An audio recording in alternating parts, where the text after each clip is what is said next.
Blessed to be. He is absent. Councilmember Madison is absent but is expected to arrive late. Councilmember Masuda, Councilmember Rivas, Here. Councilmember Williams, Here. Vice Mayor Wilson, Here. Mayor Gordo. Here. There's a quorum of council present. Thank you. And Councilmember Rivas, will you lead us in the Pledge of Allegiance, please? Yes, please stand. Place your right hand over your heart. Ready, begin. I pledge allegiance to the flag of the United States of America and to the republic for which it stands, one nation, under God, indivisible, with liberty and justice for all. Thank you. We have one ceremonial matter, and I will ask Lola to join me.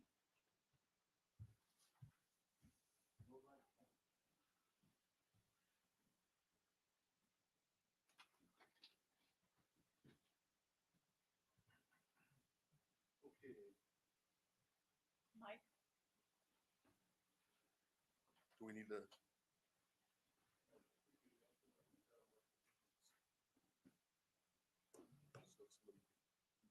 Oh, there it is. So today is Gun Violence Awareness Day, and some of us have been provided pins. Thank you. And it's my pleasure to present to Lola Osborne and Cindy Montoya, this from the San Gabriel Valley Moms Demand Action. And Ms. Montoya has joined us with the following proclamation. Gun violence touches every segment of our society, impacts people of all ages, and disproportionately affects communities of color. It increases the probability of death in incidents of domestic violence and places children and young people at increased risk of physical harm and injury. Gun Violence Awareness Day supports efforts to reduce gun-related crimes, and it is important to recognize community organizations which assist families that have been directly impacted by gun violence and provide a continuum of care for grieving parents or spouses who must continue to provide for surviving family members. The city supports continued statewide efforts to strengthen gun safety laws and educate the community on gun storage, and therefore, on behalf of the City Council, I do hereby proclaim June 3rd, 2022 in Pasadena as Gun Violence Awareness Day and urge all citizens, businesses, organizations, and agencies to work collaboratively to reduce gun violence in our community.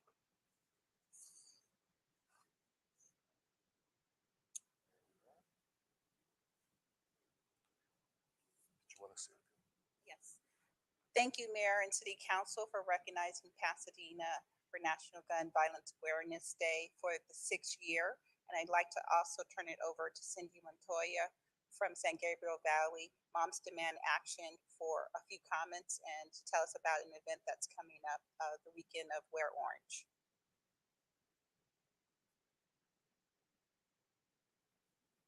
Thank you so much. I think I'm on. Am I on right now? Yeah, okay. Thank you, Lola. Thank you, Mayor Gordo, and City Council members. Again, my name is Cindy Montoya. I am the state survivor lead right now for the California chapter of Moms Demand Action. So I advocate for survivors of gun violence, as well as work on legislation to strengthen our already strong laws in California, but to continue that fight so that we do get federally, these laws need to be made. But National Gun Violence Awareness Day, which is coming up June 3rd, it's the first Friday every year of June, and it continues into the weekend. So it'll be June 3rd through the 5th, and it's a time to honor all the victims and survivors of gun violence. And unfortunately, the city of Pasadena has seen its share of gun violence. I think by 22%, it has gone up. The pandemic just increased violence in certain communities of Pasadena. And so really important that we acknowledge it, we recognize it, and we really try to push forward what laws, what needs to be done. Safe storage laws should be done, public education, and then also prevention, programs for our youth so that we can take these, besides taking the guns off the street, but also give our youth another reason for not getting involved in violence. So each year on National Gun Violence Awareness Day and during Wear Orange, as I said, we pay homage to everyone affected by gun violence. And in an act of solidarity, we boldly choose hope and rededicate ourselves to a vision of America free from gun violence. So every single year, nearly 40,000 Americans die from a gunshot, and approximately 85,000 more are shot and wounded. There's 1,000 more a day that are threatened by gun violence. I am one of those survivors who was threatened, shot at, but survived gun violence. So that's hundreds of mothers, fathers, brothers, sisters, and friends gone, forever changed, lives forever changed. It's people like Ernesto Jimenez, Anthony McLean, Ernesto Jimenez's friends, which 17 days later, his friends, just sitting on the bench park at Villa Park, were shot, Cristino Avila and Aaron Perez. This is unacceptable. So we know that COVID, intensified our country's gun violence crisis. We know that firearms are now the leading cause of death among children. Did you hear that? The leading cause of death among children is now firearms. Again, this is unacceptable. We can do so much better. And besides the hatred in people's hearts, the industry caters to extremists and white supremacists, and this, again, has to stop. So it's with this intolerable reality in mind that this weekend, the weekend of June 3rd through the 5th, thousands of Americans will make public their commitments to work together to find solutions to save lives from senseless gun violence. We are here together. I'm here standing, but together I ask that you will also stand with me and all the other survivors, especially in the Pasadena community, to honor victims of gun violence and to say not one more. I will be hosting along with Ernesto Jimenez's sister, Jessica. Ms. Montoya, if you could wrap up your comments. Yes, I'm sorry. One more thing, we're gonna be hosting a peace walk to honor at Ernesto Jimenez's home. We will meet right there, June 4th, 6:00 p.m. I believe Lola has the information, and please join us for this peace walk. Thank you so much. Thank you. And thank you for the proclamation. Thank you. Thank you, Mayor.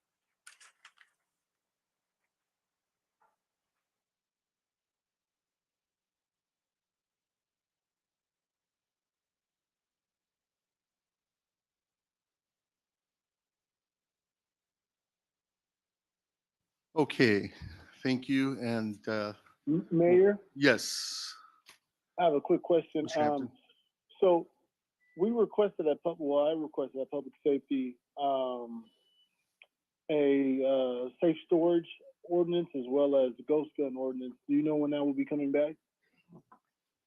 Madam City Manager. I don't have a schedule on the storage one. I need to get more up to speed on that. The ghost gun ordinance, though, could be brought forward in June. We are pretty prepared for that. I will talk to the chief tomorrow about finishing that report.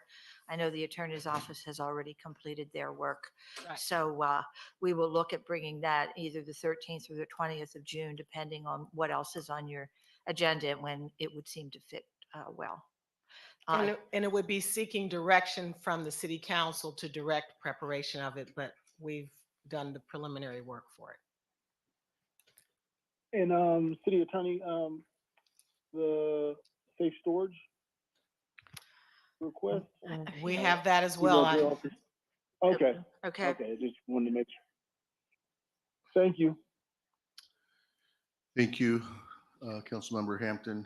With that, we'll move on to the consent calendar, and I will entertain a motion. We do have comments on items 5 and 13. And I would also note, Mayor, that item number 8 is a joint action of the Pasadena Public Financing Authority and City Council sitting as the same body. So just note that for the minutes.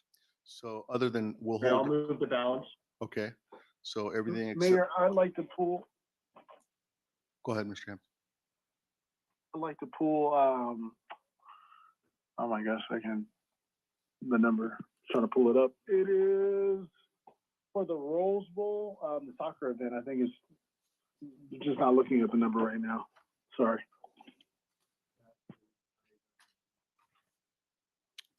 That 11. Okay, so we'll hold 5, 11, and 13. Is there a second? Second. Seconded. Roll call. Okay, Councilmember Hampton for all the consent except for 5, 11, and 13. Yes. Councilmember Kennedy is absent. Councilmember Madison is absent. Councilmember Masuda. Yes. Councilmember Rivas. Yes. Councilmember Williams. Yes. Vice Mayor Wilson. Yes. Mayor Gordo. Yes. The motion is passed without opposition. And starting with item 5. So for item 5, we received, we received one letter expressing concerns with the staff recommendation. The following comment is read aloud as a reasonable accommodation. As a resident of Pasadena, I'm appalled that the city is trying to sneak agenda number 5 on consent through city council without ever discussing it publicly. By the city's own admission, the residents of Castle Green have received an undocumented discount for almost 40 years, and that's enough. While just raising prices in all city garages that they claim have no money and are in need of desperate repairs, they are now giving a huge discount to 60 to 100 white millionaires that have, by the city's own admission, been given an even larger discount over the last 40 years. I can only imagine how much of the saved money will be flowing into Councilmember Madison's and and Mayor Gordo's re-election coffers for next election. This reeks of corruption, and I hope that this item can be discussed and the city council can explain why 60 to 100 white millionaires are getting huge discounts when they just recently cried poor. Mayor Gordo, show you are not on the take and vote no. Vice Mayor Wilson, show you care about Pasadenans and vote no. Councilmember Madison, show you are not on the take and vote no. Councilmember Williams, show you care about Pasadenans and vote no. Councilmember Hampton, show you care about Pasadenans and vote no. Councilmember Kennedy, show you care about Pasadenans and vote no. Councilmember Rivas, show you care about Pasadenans and vote no. Councilmember Masuda, show you care about Pasadenans and vote no. Pasadena Star News, why are you not exposing this? That's the public comment Okay. And is there a motion for item number 5. for item number 5? So moved. Been moved. Is there a second? Mayor, I would ask that perhaps there could be a small response to that statement. I think it deserves some clarification before we take a motion. I'll start. I and agree. Our planning, our transportation director and our parking manager is here as well, so they can give more details on the specifics. But since I was involved in the original selling of parking spaces for Castle Green, maybe I will start. When we put the meters into Old Pasadena, Castle Green was by and large the only residential we had in the downtown at the time. And we wanted to support them. First of all, we were trying to encourage residential in the Old Pasadena district. We knew they were using the streets for parking. We did not want them to disrupt the Castle Green, its historic monument. We did not want them trying to put parking on site. We did not want them trying to go under the building. So we agreed to sell them parking spaces in the garage, the schoolhouse garage. I thought it was memorialized at the time, and there may have been an agenda report. It's over 20 years ago now, and we were unable to find that.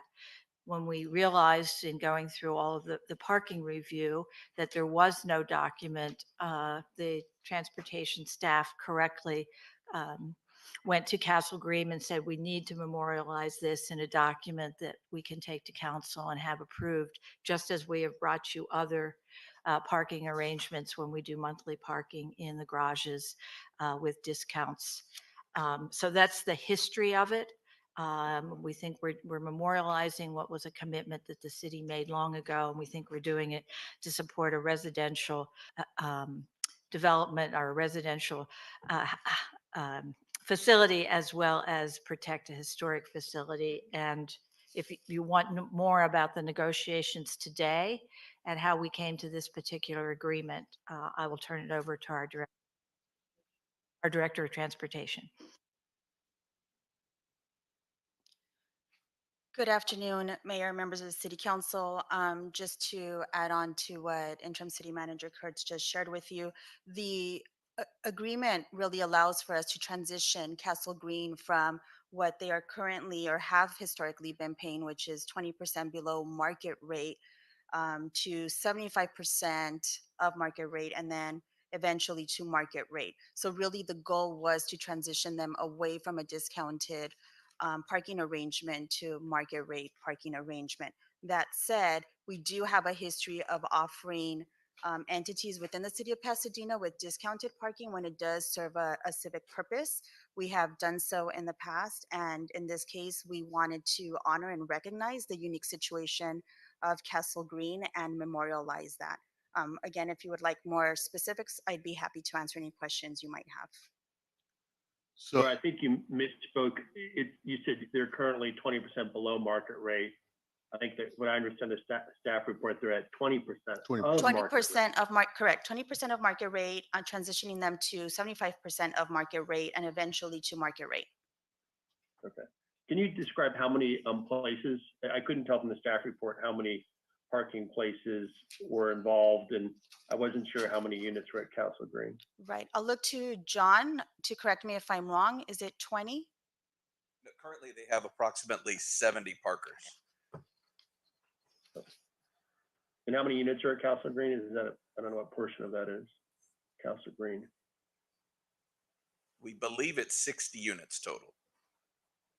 They're more than one a unit. So it's a pretty important program to Castle Green. Yes. My only comment would be, I do think it's appropriate to bring them back up to some sort of reasonable rate. Was it always set at 20% of market rate, or is that just something that never got adjusted, and today it's 20% of market rate? It is something that over time was never adjusted. And so Okay. this is our attempt to transition them over into, again, kind of market rate, and to honor kind of the agreement or the practice that we had with Castle Green in recognition of the loss of parking. Do we confirm that each parker is indeed a legal resident at Castle Green, that they're not parking or living somewhere else and kept that arrangement or anything like that? Yes, we do. Okay. I'm prepared to move this item. Yeah, Ms. Williams? And so what is the time frame that we are going to bring them back up to market? There's a schedule in the staff report. Okay. Attachment A. How many years? By year 21, they will be at market rate. Okay. We're in 20. Ah, there it is. Yeah. So the By year what? Thank you. 21. So What do you mean? so the first extension brings them to 75%. Correct. And that is in year 6. Yeah.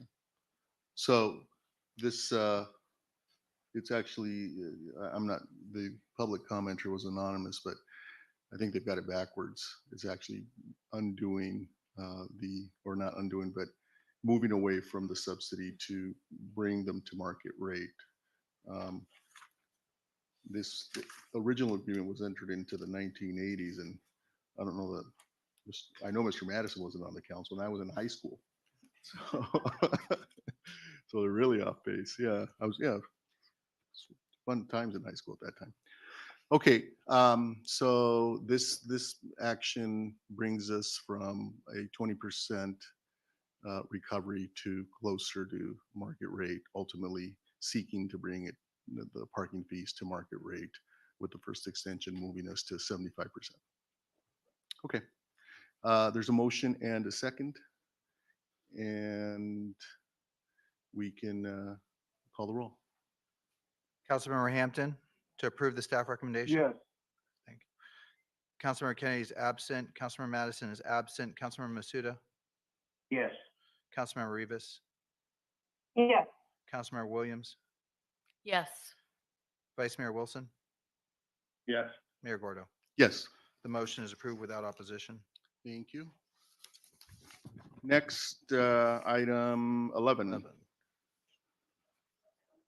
At the request of Mr. Hampton, and this is, as staff is transitioning, let me just congratulate the RBOC for 2 consecutive very successful events, music events at the golf course and Rose Bowl. May 14th and 15th, we saw approximately a 2-day event, approximately 30,000 attendees, 60,000 over the course of the weekend. And then this past evening, we saw 25,000 attendees. And if we can get more successful dates like this, the RBOC, I'm told, can expect to make well over the 3 million that has been budgeted annually. So that's great news. The music festival partnership is working. So congratulations. And now more events. Good. Do we want to report, Mr. Hampton, or did you have questions? It's fine. I think it's worthy of a report. I mean, it's been 3 years, or at least 3 years, that an event has been in the Rose Bowl, I'm sorry. inside of the stadium. Yeah. Sorry, inside of the stadium. Yeah, yes, I'm Mr. Hampton, it's Daryl Dunn. Jens Whitens can do the report, but he's right. We actually haven't had a major event, a concert or soccer match inside the stadium in 3 years. So it's a long time coming. Go ahead, Jens. Thanks, Daryl. Yes, we're very excited about this opportunity, and it's coming up very, very quick for us. It looks like it's going to be at the end of July, most likely July 30th. We put in July 26th because there's a small chance that the date may change based on international travel for the teams, but we hope to have that figured out in the next week or so. But we have an amazing history when it comes to soccer with the World Cup and international soccer in general at the stadium. And we're very excited to have this opportunity to host 2 of the biggest clubs in the world to America Stadium. This license agreement would be with AEG. AEG is our exclusive soccer partner. The LA Galaxy actually played at the Rose Bowl and when their team was created, and we work directly with them on all things soccer. So they were able to bring this opportunity to us. So our contract will be directly with them, and our revenue streams will be similar to most displacement events, large scale events at the stadium, to include a license fee and ancillary revenues like ticketing rebate, food and beverage, parking. And we anticipate to make over $300,000 from this event. From a displacement event standpoint, America Fest is also on the agenda here today. So counting America Fest, this would be the 24th displacement event.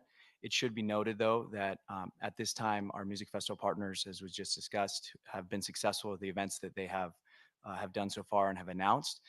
But as they scale up and try and get to their number of 10 that they can do, there's a strong possibility that they will not be at 10 this year. So we are counting this as number 24, but we believe that the music festival count may only be 8. So we did want to give you that information as well. And then as far as operations around this event, we plan on doing all the mitigation efforts that we do for all of our events, including neighborhood protection. So if there's any other questions, happy to answer them. Questions, comments? Mr. Hampton? That was my question. I just wanted to make sure that the regular, because this is a large event, unlike the festivals, which are really great with the parking, noise, of course, there's always going to be something there. But with the parking and people in the neighborhoods, I just want to make sure that the normal amount of mitigation as it relates to traffic control and neighborhood protections are still in place, just like any other event in 2019. And yes, they will be. As you know, we've done our best. Staffing is difficult for everyone, especially coming out of the pandemic, but we know neighborhood protection is very important, and we are going to put resources there to make sure that it is taken care of. Great. Well, with that being said, it's needed, and I will I will motion approval of the soccer event for the Rose Bowl. Second. Moved and seconded. Congratulations. And roll call. Councilmember Hampton, Yes. Councilmember Kennedy is absent, Councilmember Madison is absent, Councilmember Masuda, Yes. Councilmember Rivas, Yes. Councilmember Williams, Yes. Vice Mayor Wilson, Yes. Mayor Gordo. Yes. Motion is approved without opposition. Thank you and congratulations. Next, we Is it- move.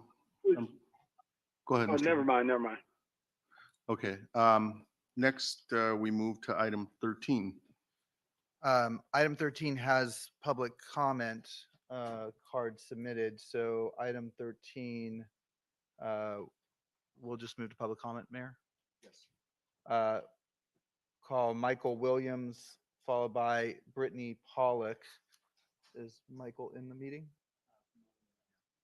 Great. Mr. Williams, you have 2 minutes.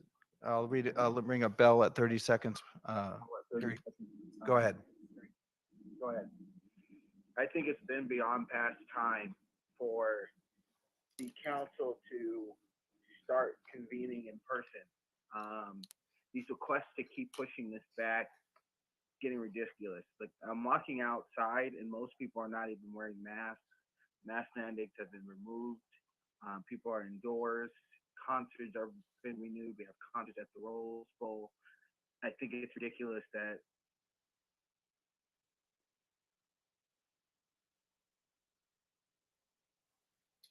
Mr. Williams?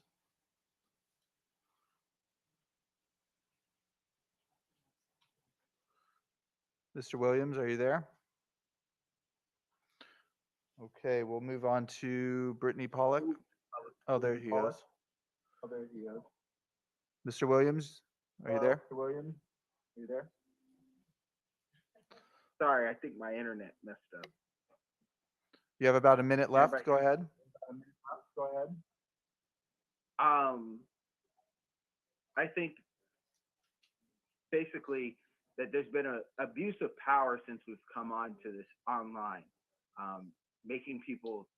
taking away people's time, forcing people to talk about things or cutting people off while they're trying to speak, saying that they're out of order, cutting people off, taking people's words and misreading them and saying things afterwards, after the person has comment, instead of asking them a clarification question, you just go on and just make a statement or assumption about what they said when it's clearly not what they were talking about. I think there's too much abuse of power here, and with the move to push public comment back, I think it's becoming more and more clear that the censorship and the apparent and blatant use of the city council's misuse of city council's power to censor who talks, when they talk, how they talk, and what they talk about it's just overwhelming on this online space. Mr. Williams? Way past time. Way past time to go into public to have a in-person meeting. Mr. Williams, your time has expired. Your time has expired. Thank you. We'll bring in Brittany Pollock. Can y'all hear me? We can. Go ahead. I just want to say how disrespectful it is to watch you, Mayor Gordo, literally talk over the last public comment. I'm looking at my Zoom screen right now because you all are not in person. And instead of listening to the comment of Michael Williams, you were chatting with the woman sitting right next to you. This is why we need these meetings in person. Are you all seeing this? This is so ridiculous and so disrespectful to the public. I can't believe it. Most of you have your cameras off doing God knows what. This is your job. Are you at these meetings? You're clearly not present. You're clearly not listening to public comment. I don't even know. Ms. Pollock, can you direct your comments to the agenda item, please? Yeah, meet in person. Why do you need to be meeting virtually? Schools have been in session in person since August 2021. What the fuck are you waiting for? You're so rude, Mayor. You're so rude. I cannot believe you. Talking over people during comment. This is why you want it to stay Ms. virtual. Pollock. I've been talking about the agenda item the entire time. Fuck y'all. Thank you. Thank you for your Is there comment. another speaker? There are no more speakers on this item. All right, so that completes that item. Is there a motion? I'll move it. Thank you. I do think that this is likely the last, depending on the circumstances, the last renewal, and all members of the council should begin to contemplate returning to the council chambers, as well as public speakers and the public. I think there's a lot lost when we don't have members of the public in the council chambers to provide public comment. And so I'm hopeful that sometime in June or early July, we will all be back in the chambers together with the public. So there's motion and a second. Roll call. Councilmember Hampton, Yes. Councilmember Kennedy is absent. Councilmember Madison is absent. Councilmember Masuda, Yes. Councilmember Rivas, Yes. Councilmember Williams, No. Vice Mayor Wilson, Yes. Mayor Gordo. Yes. Motion passes 5 in favor, 1 against. Next is we're anticipating Mr. Madison joining. Why don't we go ahead and move to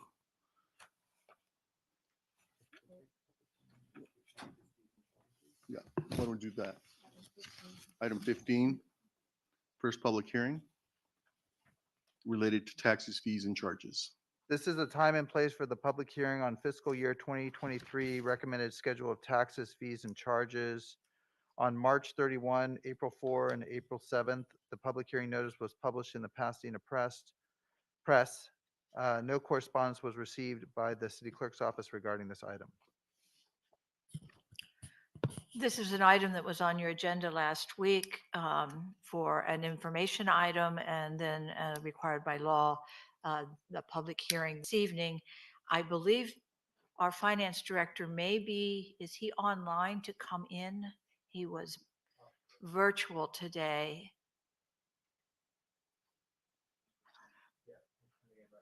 Okay.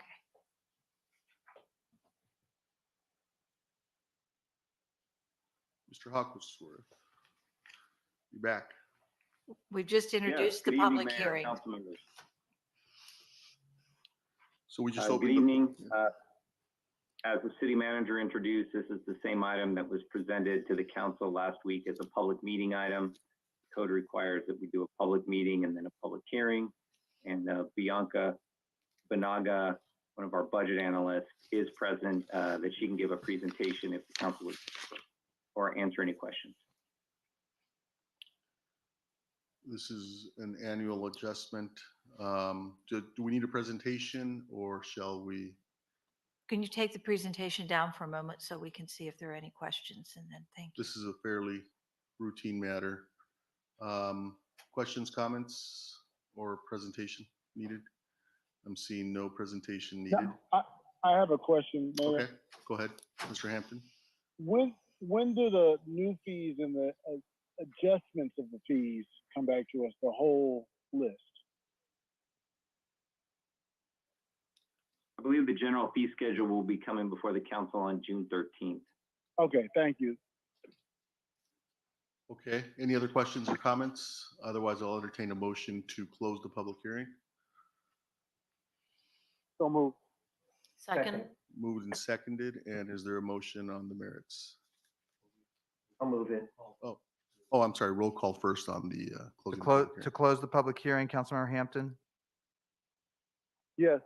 Councilmember Kennedy is absent, Councilmember Madison is absent, Councilmember Masuda, Yes. Councilmember Rivas, Yes. Councilmember Williams, Yes. Vice Mayor Wilson, Yes. Mayor Gordo. Yes, Public hearing is closed unanimously. so let's move to We need a motion to approve the. a motion on the merits. There a motion? I'll still move it. Okay, Mr. Masuda, Ms. Rivas. All right, I see you I'll responding. second it. Okay. Moved and seconded, is roll call, please. Councilmember Hampton to approve the staff recommendation. Yes. Councilmember Kennedy is absent, Councilmember Madison is absent, Councilmember Masuda, Yes. Councilmember Rivas, Yes. Councilmember The Williams, military? Yes. Vice Mayor Wilson, Yes. Mayor Gordo. Yes. Yes. Motion is approved without opposition. All right, so let's move to item where we are anticipating Mr. Madison joining us. And so because the land use matter, the specific plan is in his district, we'll give an opportunity to join us. So let's go to item 19. This is the military use policy, equipment use policy. And this is a mandate associated with Assembly Bill 481. And Mayor, item 19 has associated with us item 21, so those will be considered concurrently. Also, item 19, City Clerk's Office received 2 letters expressing concerns with the Pasadena Police Department's military equipment policy. Those letters were posted online, distributed to the City Council, and are part of the record for this item. And we do have speakers on this item. Okay. At the appropriate time. Do we need a presentation on this one? I think this has been discussed previously. Why don't we go to public comment?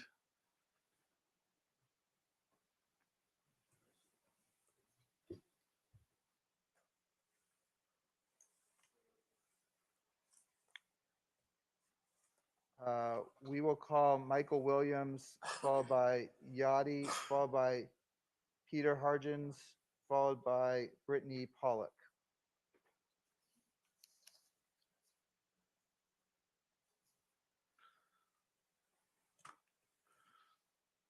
Michael, you have 2 minutes. Go ahead.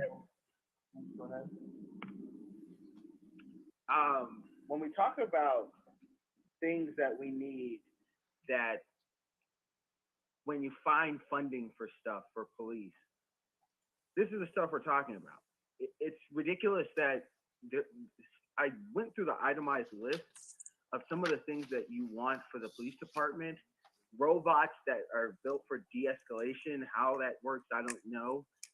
Drones, you're spending hundreds of thousands of dollars on just military vehicles.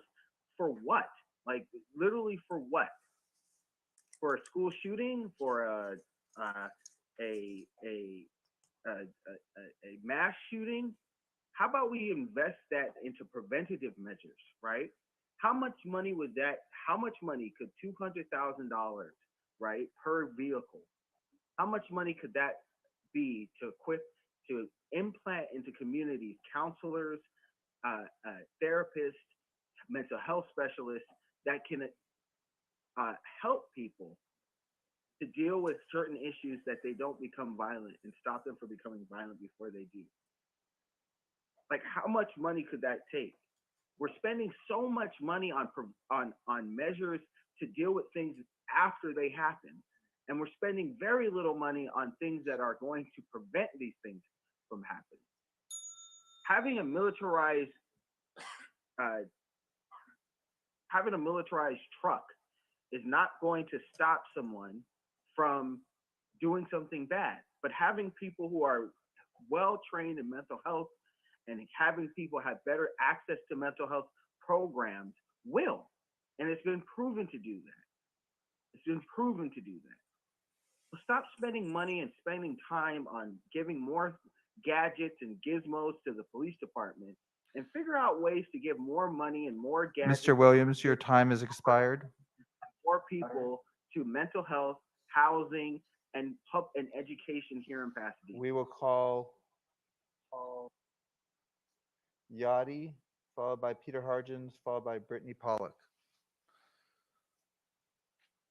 Yachty, you have 2 minutes. Go ahead. Hi. To begin, I'd like to thank City MPPD staff for including the Community Police Oversight Commission in the process of its initial refinement of the military equipment use policy. Several CPOC's feedback successfully made it into the revised policy. However, this use policy still does not comply with AB 481, despite significant assurances by the city manager, PPD, and the city council that it would do so. Assault rifles are still curiously omitted from the policy. Meaningful limitations on the use of military equipment against civilians is woefully lacking. Furthermore, I want to see a private right of action. I reject any proposed use policy and ordinance that does not comply with AB 481 and its intent for transparency and accountability. Anything short of that is an infringement against our civil liberties. We often hear that Pasadena is the center of the universe. While I can't confirm if the universe is listening and watching what goes on in Pasadena, I can assure you that people around the world do. A few years ago, I hosted 3 elementary-aged children from the other side of the globe. We spent the summer exploring Pasadena, visiting museums, the trails, restaurants, and learning from people at JPL and Caltech, and spending a lot of time working on their California tan. I hope to make their summer so awesome that they would come back and visit and maybe come and study here. During the recent protests that occurred throughout the nation, all my host kids, who were just tweens at the time, contacted me in a panic with concern for my safety. Kids on the other side of the world are acutely aware of what's going on in this country. I literally had to provide proof of life and assurances that no harm had come to me. They were astounded by the brutality of local police against people they are sworn to serve and protect. It was an incredibly delicate topic to discuss, particularly with young children. To conclude, I share this story to say that I'm here not only to advocate for myself, my fellow residents, but for people who come to Pasadena from all over the state, the country, and across the globe. Thank you. Thank you. We'll move on to Peter Hargens, followed by Brittany Pollock. Mr. Hargens, it's *6 to unmute. There you go. 2 minutes. Go ahead. All right, thank you for this time. I definitely agree with what has been said so far. I think militarization is a dangerous thing for several reasons. One, people may not be bigots, but racism is a disease, a psychological disease in our culture that's been has existed for centuries now. Stereotypes, the older generations have had more stereotypes put into their mind than these kids coming up who are 12, 13 years old. But to stay on point here, there are a lot of people who are very afraid already and feel that they're being invaded and attacked by the very forces that should be protecting the community. To go in looking armed, being more armed, I should say, in a military fashion, and people coming into the police force, I regret, who from the military have been trained to kill, to fight the enemy, not to be peace officers, to de-escalate situations with the least violence. the tension with the virus and all the psychological effects, that there is kind of a post-traumatic domestic stress syndrome among people that is very apparent at this point. To again take people who've been in service and may have minor PTSD or suit them up in military gear with the weapons that they used to pacify an enemy, I doubt is a healthy choice. We have a National Guard, we have a state police. Mr. Things Hargens, escalate. But Your that's basically what I wanted to say. There's the gist of it. I'm thank done. you. Thank you. And Brittany Pollock is the last speaker on this item. Ms. Pollock, welcome. Can you all hear me? We can go ahead. I think it's really interesting that you started this meeting paying homage to everyone impacted by gun violence, and that was just really interesting. And then you are going to suggest that we militarize the police department more than they've already been militarized. Gun Violence Prevention Day, how dare you performatively honor this day and the victims while not giving a shit about Black Pasadena residents being murdered by the police? How are you justifying this? You are bringing war into the community. You are doing that. This is an actual line from the ordinance. The military equipment is necessary because there is no reasonable alternative that can achieve the same objective of officer and civilian safety. What objective are you aiming for? Are you aiming for more people to be killed by police? That's exactly what's going to happen. I just cannot believe you started the meeting in the way that you did, and now you're suggesting all of this violence. The police already have $97.9 million that you're suggesting they get. We want to militarize them more with more equipment and more power? What do you actually stand for? What are actually your values? There is no backbone. The only thing you have, the only idea you have is violence. This is absolute bullshit. Almost $100 million you're going to give to the police, and you're suggesting that they completely militarize themselves. Again, you are doing this while taking a pledge to keep citizens safe from gun violence. It's incredible. You people are sick. Your priorities do not reflect the priorities of the people. Nobody wants war. Thank you, Ms. Nobody Pollock. wants Your war. time has expired. Just to, it seems at least one member of the public doesn't quite understand the matter. This is not purchasing any equipment, correct? This doesn't authorize the purchase.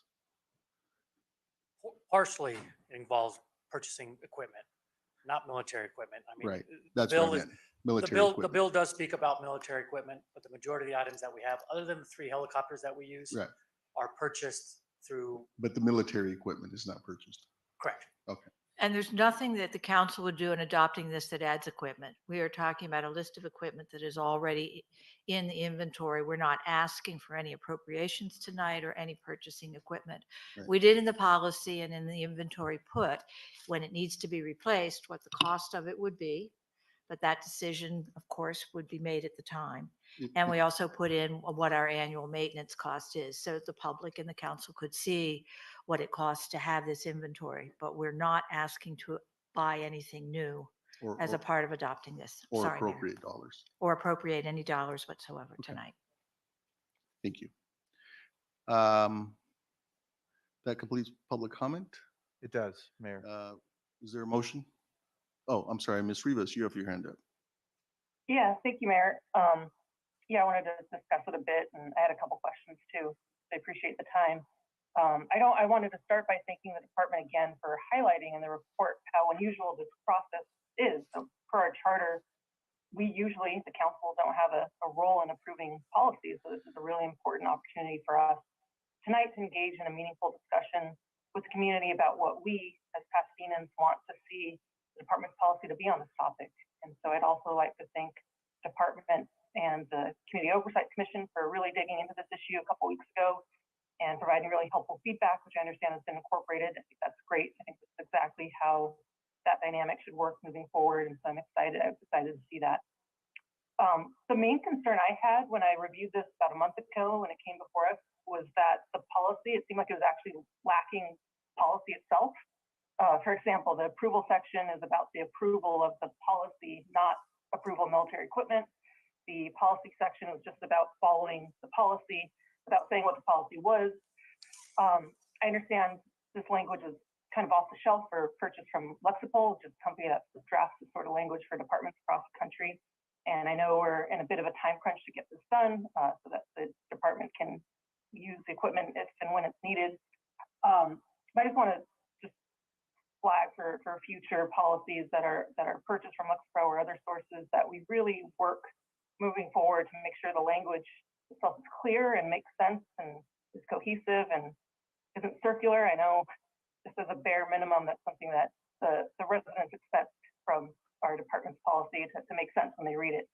I think we've made a lot of important strides for that. I think the key thing that I saw that came out of the discussion with the Police Oversight Commission was the addition to paragraph 711.6, which clarifies the approval process for acquisition of new equipment.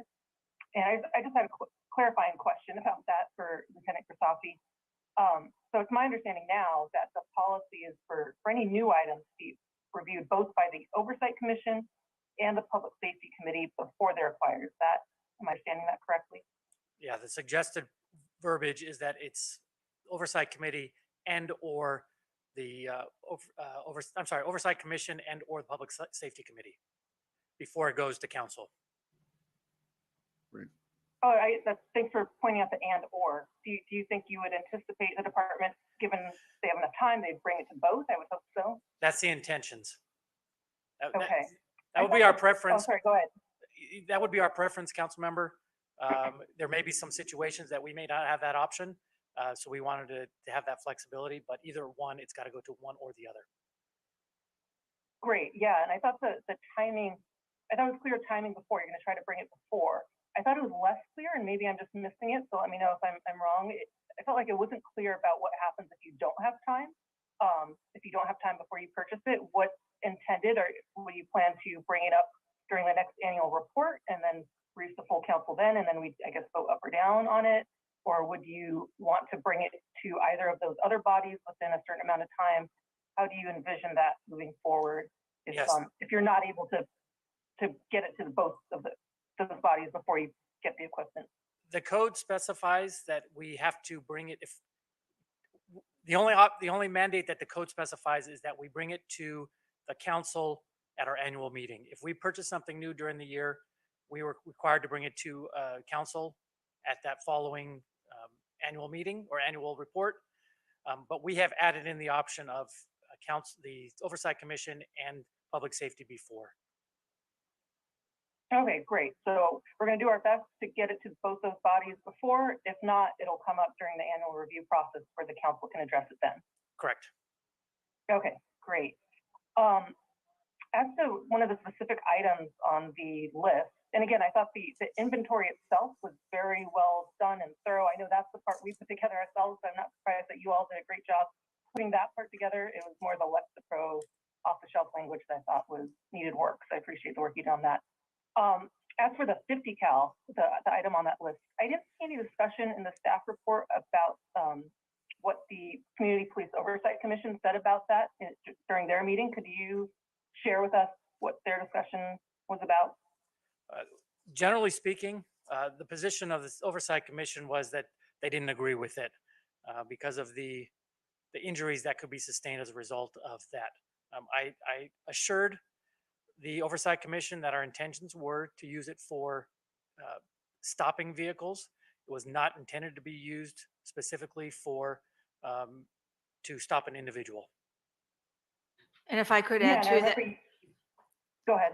Just the interim city manager, just add to that, they really focused on putting language in the policy that said that it was not intended to be used against individuals. that it was for equipment. And that did prompt us to put in the policy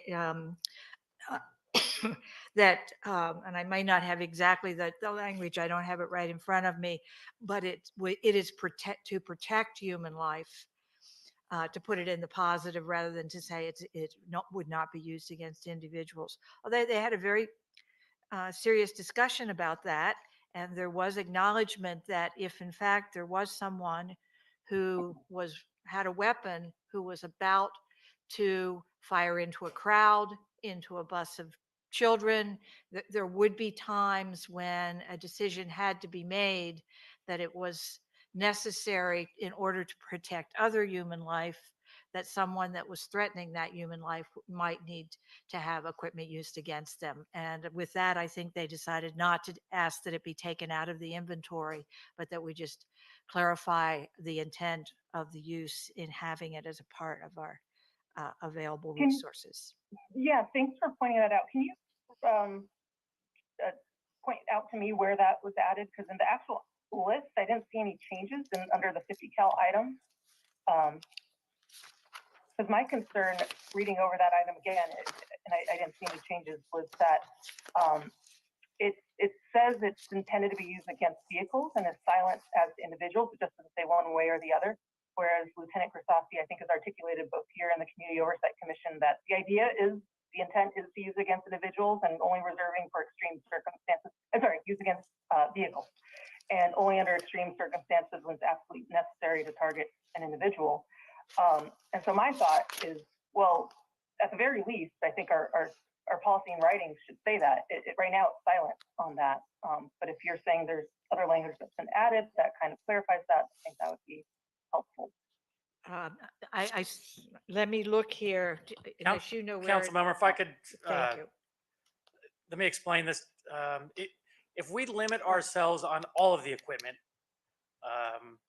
we are going to be in a difficult situation to protect public safety. I will share an example with you that occurred back in Dallas a few years back. I think I shared this with the oversight. I'm actually not, personally, that would be my position, would be to limit it to only vehicles, not individuals. But I get the sense that wouldn't be adopted by the rest of the council. So my fallback position is that it should be exactly what you're saying. What you're saying should be written in the policy. Because right now it's not. It just says we got this to use against vehicles, and it's silent as to individuals. So I just think whatever your policy, as you're articulating tonight, and you have several times now, that should be written down. If it is written in, or what we attempted to capture it in, is shown in item 19, which is the on page 3 of 5 at the bottom of the page, number 4. And it's the comments that we heard from the public include a statement in the policy regarding the intended use of the equipment. And it is added in section 711.3 of the policy, which is updated to include the primary purpose of the military equipment is for de-escalation and to preserve life. Okay, so that was added to 711.3, but nothing specifically to the 50 cal item itself. No, it was to the added to the equipment, to the policy overall. Came up in the discussion of the large gun, but the 50 caliber, but we thought it's really the intent of the policy on all the equipment. And so we added it in as a policy item, not specific and I to think equipment. that was a good addition. I think that's important. That's great. I still stand by, and I'd love to hear my colleagues' thoughts as well. I just think because the 50 cal is a weapon of war, and maybe I'm just really concerned about this. I've been around a 50 cal. They're big guns. I think it'd be great. I prefer that what Lieutenant Grisafi has articulated multiple times now, word and writing, under the 50 cal item, just so the public, if they come across this a few months from now or later in the year and they're reading up on all the items, they actually know that, because I don't think it comes across on that item. But that's all I had for now, Mayor, and I look forward to hearing everyone else's comments. Thank you. Thank you. Any other, Mr. Hampton? Yeah, I had similar comments as it relates to the 50 cal. It was specified that it was only used on cars, and so I have a follow-up question, and I think that it should specify that in the actual ordinance that it's going to be used on vehicles.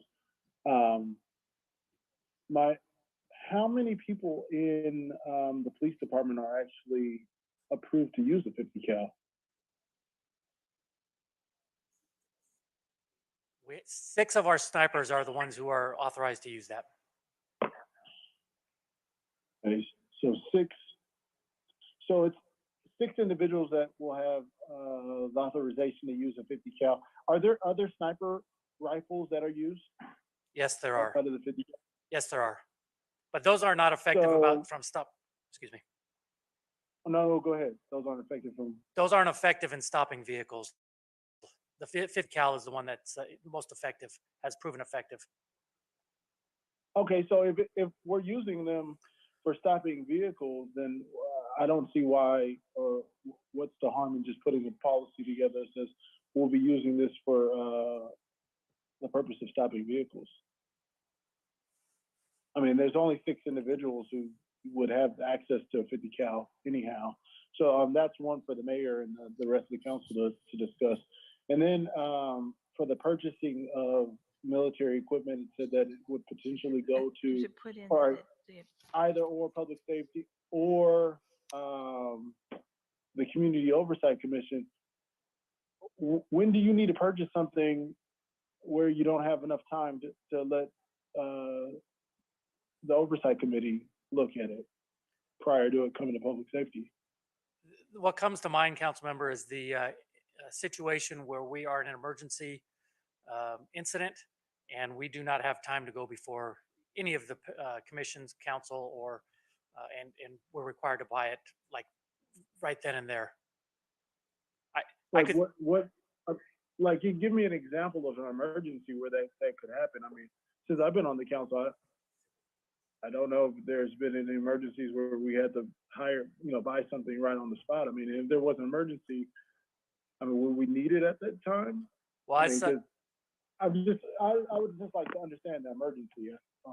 So, Councilmember Kennedy at the initial meeting that when I did this presentation last month brought up the incident of the North Hollywood shooting when they came into a situation where these heavily armed individuals were using high-powered rifles. All that LAPD had to combat the rifles were slugged shotguns, which were completely ineffective against the highly armed and individuals who were equipped with bulletproof vests. LAPD at that time had to go to some of the local gun shows, local gun stores and start borrowing rifles as the incident was unfolding because they did not have the firepower to stop the violence that was occurring. So that type of situation could occur. Oh, okay, I understand that. So then the policy should read, in the case of emergency, actual emergency that is in progress, not because we can't get to the committee before purchasing a weapon. I mean, before purchasing something, it can't come. I mean, if that emergency was in progress, you wouldn't even be able to get that to the Public Safety Committee because we only meet once a month. That is correct. And we didn't want to limit ourselves. Okay, no, go ahead. We didn't want to limit ourselves in the event that obviously public safety comes first, and that's our main goal. And if that type of situation unfolds in our city, we would need to have access to go. We didn't want to be limited to have to go before any of those groups before we could actually acquire the equipment. I think what we So might be is there a able to way do, council member, is look at, if we have to purchase something in an emergency, then we need to come to council afterwards and ratify it. It will be our intent under our code to come back at the next available meeting. But we could look at whether or not we could get at least to public safety or the oversight committee before then. I'm looking at the city attorney here as I'm speaking, because the city manager now has the authority to purchase things on an emergency, but must come to the next meeting. And so the council can ratify that. And of course, in the case of this equipment, I would just add, if the council didn't ratify it, we wouldn't keep the equipment. And there's been equipment in our inventory before that the prior city manager and the council decided we were not going to keep. So just because something's purchased on an emergency doesn't mean that the decision's been made for that long term. But second, um, maybe you would be more comfortable if we did do something as an emergency purchase, if we gave ourselves a little more time and it didn't have to be the next council meeting, we would get ourselves the ability to come to at least one of the advisory bodies or the public safety committee. Might that be possible, city attorney? I think it might be possible to have ratification by the legislative body, which is the city. I mean, they're by statute approving a policy, and it's not clear that that's a delegable authority. And I suppose we could come up with language that provides in an emergency. Again, you may want to give yourself like a longer period of time. That's what I was looking for. So we had more time to get to the council, and that would mean that we would have time to go through the oversight or public safety. That, I think that's really the question, because right now, if there's an emergency purchase, it must come to the next meeting of the council. I think that might be fixable if we thought about language. I mean, clearly the intent is to, when we engage in purchases in the future, to come to council and or the oversight committee. I don't support limiting our police department's ability to respond in real time to emergency situations. And so if No, I'm sorry. If that's how that's coming off, I just want to make sure that that's not what I'm saying at all. I'm not saying that at all. I want to reiterate, I'm not saying that. I'm saying that if our police department has an emergency, that should be within the policy to say, you know, they could go and purchase what they need to purchase, whether it be ratified by this body or the oversight committee, that's fine. But purchasing of military equipment, just because something new is out there that is used for the police department, right?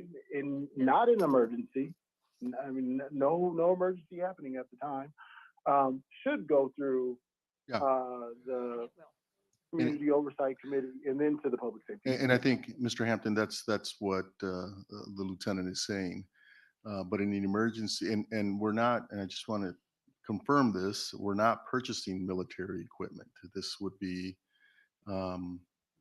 the equipment, military grade equipment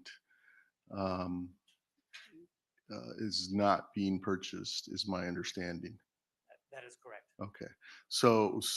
But in the event of, like you pointed out in the North Hollywood situation, where facts or circumstances are that, and we don't know what a future situation may present and whether or not we're prepared to respond or could be better prepared. And so in real time, and I understand, Mr. Hampton, that you're not suggesting that, but I want our police department to be able to respond in real time and move quickly.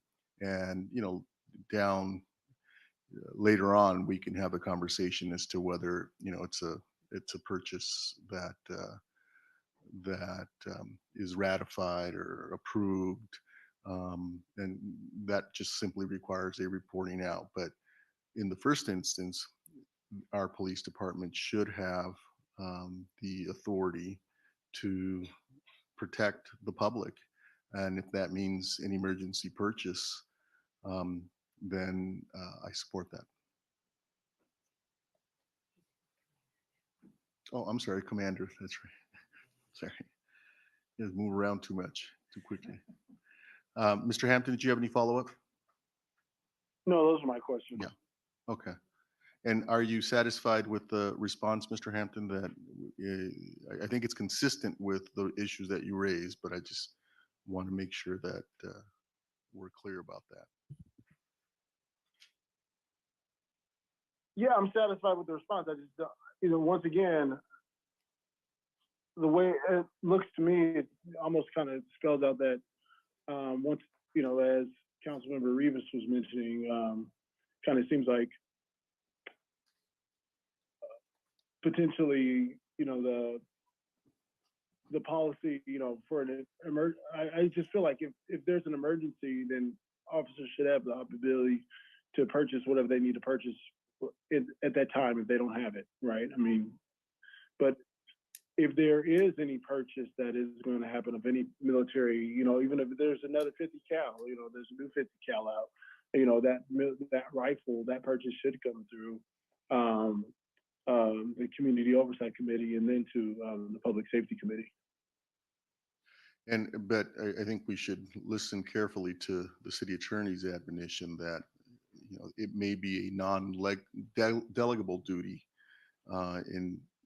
as it relates to approval or confirmation of a purchase. That may be something that only the council can take. So we should distinguish in our mind between reporting out to the oversight committee purchases versus the approval of a purchase, which I do believe is a non-delegable duty that only the council can take action. Yeah, they're an advisory body to the city council, and I don't believe that we can delegate that purchasing authority. But the city attorney will confirm that. Okay. Oh, I'm not suggesting that Yeah. they approve anything. I'm suggesting that they're notified and it's a public discussion prior to it coming to the city council or public safety committee. No, I know you understand it. I just want to make sure we're clear on the record so that the public, so we can let the public know what to expect, what's delegable, not what's not delegable, so we don't raise expectations, and then later on the council is challenged because we didn't receive approval. I think a clear record is important. Okay, please, Ms. Kurtz. And I have not talked about this with the police department, so I'm sort of looking at them to see. But to Councilmember Rivas's question, I think we would like to keep the language that I read in section 711-3 as it applies to all equipment.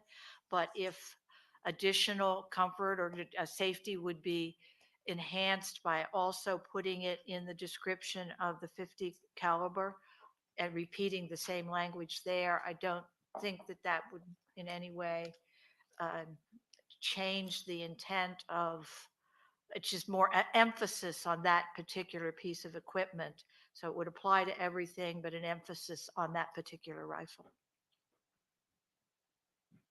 Thanks for offering that. I'm not opposed to that.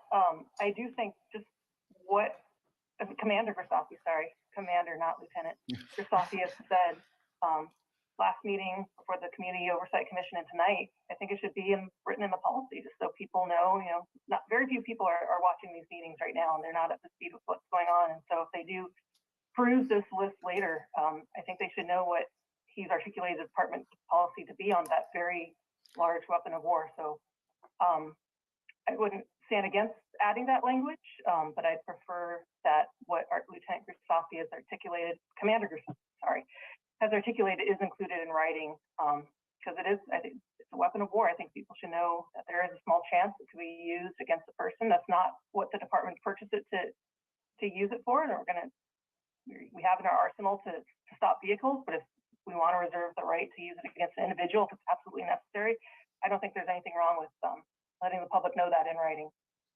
That's where I stand. And so I probably wouldn't vote to support anything that doesn't include that language, but and again, I prefer that we not use it. That actually the policy was that we don't use it against people. But at a minimum, I think we should have in writing what Lieutenant Commander Grisafi has articulated multiple times now. But I appreciate your suggestion, City Manager. And I apologize, Councilmember, if I gave the impression that it would only be used on vehicles. No, you haven't. You've Okay. been very clear in person. I just think the 50 cal entry is silent on individuals. And so I think what you're saying should be written down in the policy so people can know it when they look through it in the future. The Councilmember Rivas, just so we're clear. So you want language that says the primary and the primary use and intended use of the 50 caliber is to stop vehicles. But Which that's is in there. I think it basically says that. It just is silent on individuals. And so if it could just say what Commander Grisafi is saying is that, hey, we reserve the right, if absolutely necessary, in exigent emergency or circumstances, we need to use it against an individual, we may do that. I think people should know that, but that's the department's policy.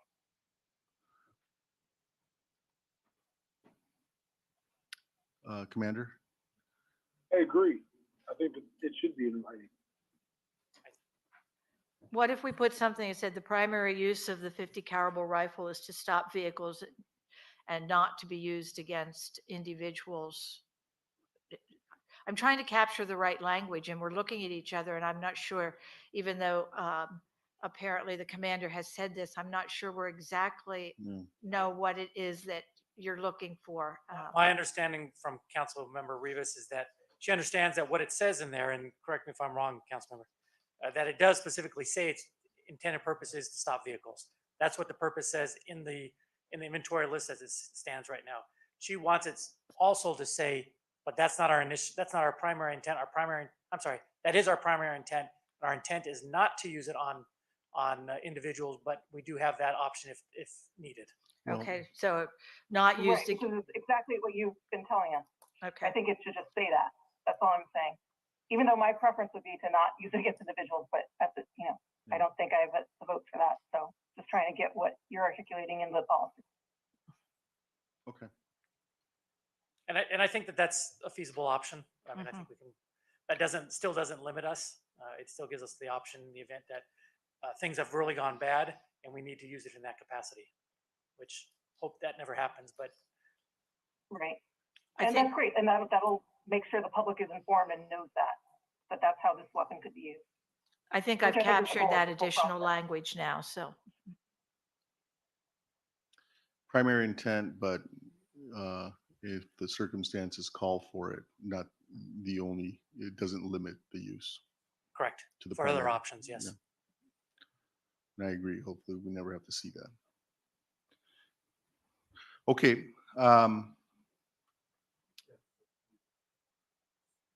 Mayor, I just want to clarify the whole discussion about emergency purchasing. I wasn't sure whether there was any changes required to be responsive to that process.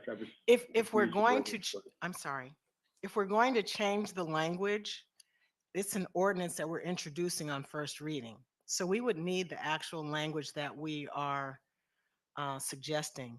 And we have to be very careful not to create additional liability by having terms that people define differently and just trying to establish what those circumstances are. I think there are a wide range of circumstances that as we see mass activities happening more and more, they may have to use that. I mean, it's, even though we haven't used it before and we hope we never do, but we would need to come up with the exact language. Well, I think the point is that we don't want language that causes restrictions when the police department deems it necessary. Right. And that's what I'm hearing is, it's one thing to report it out and inform the public, and that's what I hear Ms. Rivas and Mr. Hampton saying. But we also don't want a situation where we've artificially limited the police department's capacity or ability to protect Pasadena residents or visitors because we've limited what tools they can use in response to facts and circumstances that we can't always forecast. And to that point, Mayor, the code not only says the purchasing of these items, it also talks about the acquisition of items. Right. So we could borrow it from, if need be, another agency has the equipment that we needed, we could borrow it for them. We may not be in the situation where it is a purchase, it's an acquisition. Well, it's acquisition, it's borrowing, it's purchase, all of the above. And if we, somehow limit how the department can respond, either through acquisition, purchase, or borrowing, I think it's a mistake. We can't always determine what tools might be needed to a given set of circumstances, and that's been the lesson that we've learned over and over across the country. And I just want to make sure we're not can't do that. hamstringing Yeah. first responders. But I also understand there's probably a different standard if they acquire something and they want to put it in permanent inventory. Then I think the city manager suggested some, time period to complete the process. Hey, this actually, we're not going to return it. We actually think we should keep it. So I think it's key not to hamstring our first responders, but also if we are going to change what's in inventory, then there's probably a more thorough review after the fact. And that's I think what I'm hearing is one of two things. We will, in advance, time permitting, come to council and report out at the oversight committee. In the event of any emergency, then we would acquire, borrow, purchase, and then come back and report that action was taken. And that is the purpose Is for that the. how this? Yeah, I just want to make sure that's how it's crafted. I'm not a lawyer and was reading it, but I want to make sure that flexibility and accountability exists. That's the mandate for the annual report. That's at that point that's when it's required that we do bring back any new items to be reviewed by CPOC and or public safety, and then we get the approval through city council of that annual report.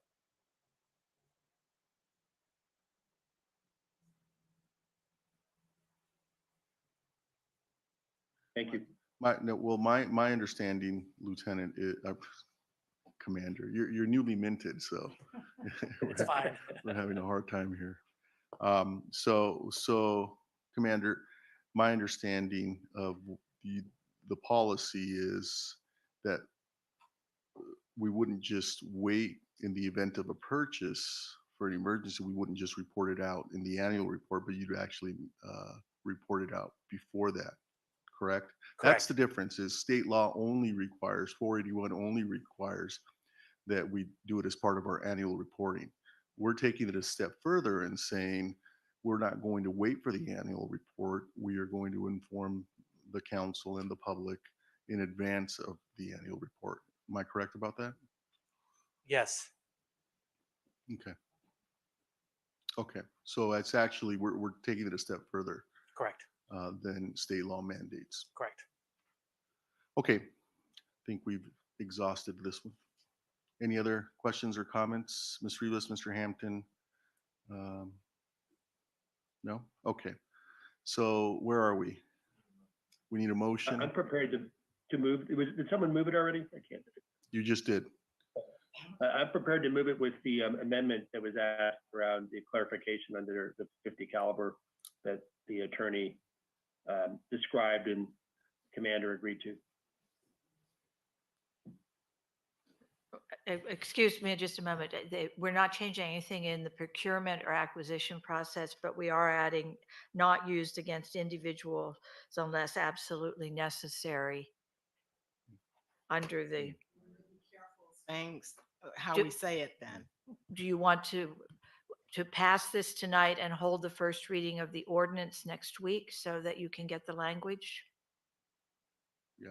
So we could still take this motion and pass it. That would direct and that the gives ordinance be direction. prepared as we're talking about that amendment now, that single Okay. amendment, not an amendment in the procurement, and bring it back. not next week. Don't anyone show up next week. Uh, But at our next At the next council meeting. regular council meeting. At the So- next regular council meeting on Yeah, so we can capture the intent. The primary use is vehicles, but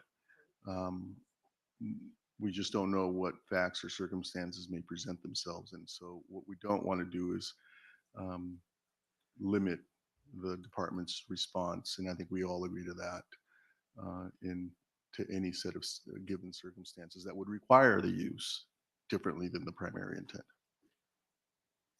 So this, we would come back with language after we vetted it, but I just want to confirm this is along the lines of what you're thinking.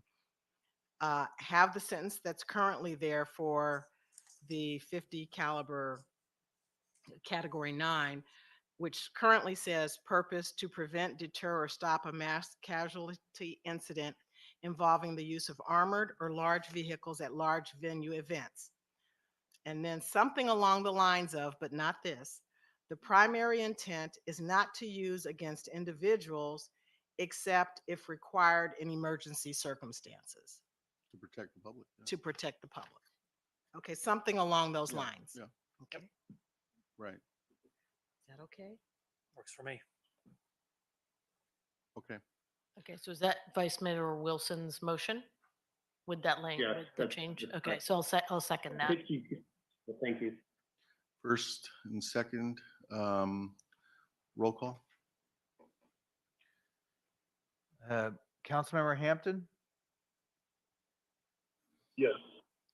Councilmember Kennedy is absent. Councilmember Madison joined us and, Yeah. yes. So on the motion, yes? He said yes. That's what I Okay. said, Mark. Thank you. Councilmember Masuda, Yes. Councilmember Rivas, Yes. Councilmember Williams, Yes. Vice Mayor Wilson, Yes. Mayor Gordo. Yes. Motion is approved without opposition. Thank you, Commander. Thank you, sir. Thank you all.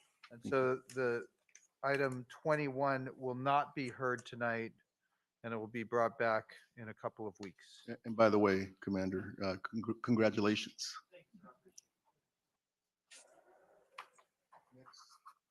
Okay. Next matter is item 16. And this is the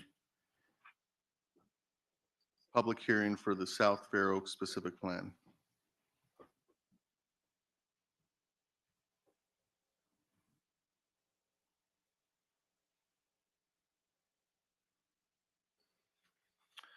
This is the time and place for the public hearing on the South Fair Oaks specific plan update.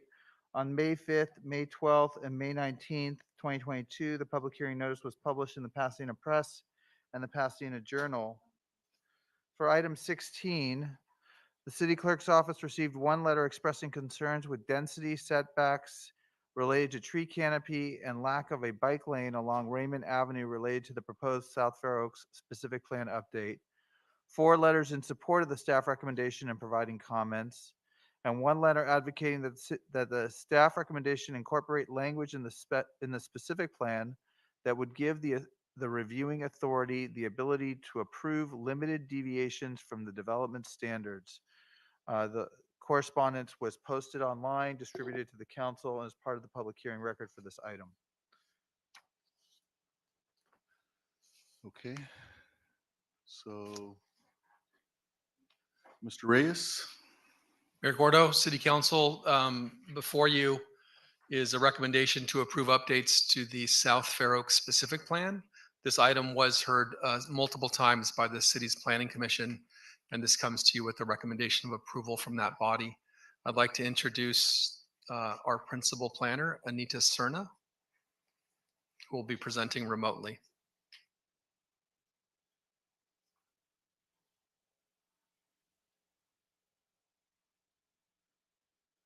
I think Anita, I don't see her. She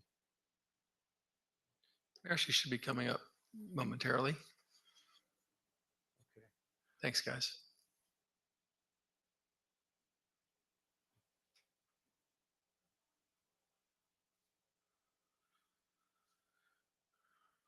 Good evening. Can everyone hear me? Can, thank you.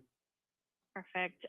Good evening, Mayor, Vice Mayor, Council members. I'm Anita Cerna with the Planning Department, and I'll present on the South Fair Oaks Pacific Plan update. Next slide. The South Fair Oaks Pacific Plan generally encompasses the area between Del Mar Boulevard to the north, State Street to the south, bordering the city of South Pasadena, Pasadena Avenue to the west, and Pitcher Alley to the east, as shown on this map. There are a number of important features included in the plan area. There's the Fillmore Station, Huntington House, the Arts Center College South Campus, and a handful of historic resources and landmark buildings. There are many other important features outside of the plan area. If you can go back one more slide, please, that have contributed and are important factors in the development of the plan vision, sub-area concepts, as well as the development standards that I'll present in a few minutes. While these surrounding neighborhoods such as Madison Heights, Magnolia, and the Blair Middle and High School campuses are outside communities help to inform policies and standards in the plan and are intended to benefit from the implementation of this plan. Next slide. Last month on April 13th, city staff presented the proposed South Pacific Plan to the Planning Commission for its review and recommendation. By a vote of 5-2, the Planning Commission recommended that the City Council approve the proposed South Fair Oaks Pacific Plan as presented with the following two revisions. One was to include an implementation program related to public-private partnerships for the creation of paseos and publicly accessible open space. And the second one was to incorporate language that would give the review authority the ability to approve limited deviations from development standards for commercial properties when it can be clearly demonstrated that compliance with these standards will result in a substantial hardship. So these next few slides provide an overview of the recommended plan. For all of the provisions recommended, please refer to attachment A of the staff report. As part of the update process, we went through a revisioning exercise based on community and commission feedback. The South Fair Oaks Pacific Plan area is envisioned as a creative, innovative, and health-oriented mixed-use community that provides multifamily housing, neighborhood serving amenities, educational and employment opportunities accessible to transit for residents, employees, students, and faculty. Next slide. So the overall concept for the South Fair Oaks Pacific Plan area includes the creation of 6 sub-areas that reflect different characters and objectives for the future that guide policies for the plan. These concepts also inform the recommended development standards that I will share with you in a few minutes. Starting with the northwestern portion of the plan, the Arts and Innovation Flex District sub-area. This area focuses on preserving and reinforcing the eclectic mix of light industrial, research and development, and commercial uses. To support this mix of uses, lower heights and floor area ratios would be maintained. Adaptive reuse and new commercial infill development would be encouraged. Along Del Mar and the northern side of Waverly, west of Fair Oaks, mixed-use residential and commercial will be allowed to encourage housing near transit.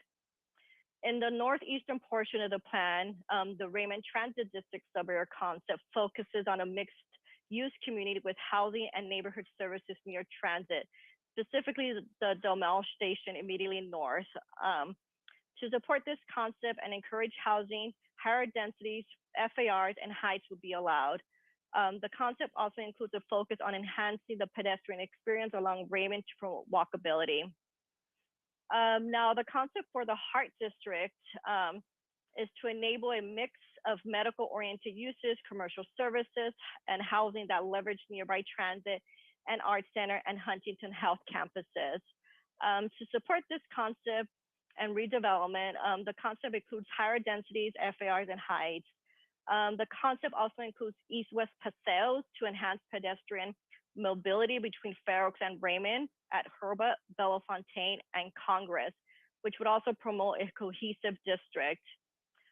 Plaza along Fillmore area are also envisioned to create a landmark intersection surrounding the Fillmore station to promote wayfinding and serve as a visual center.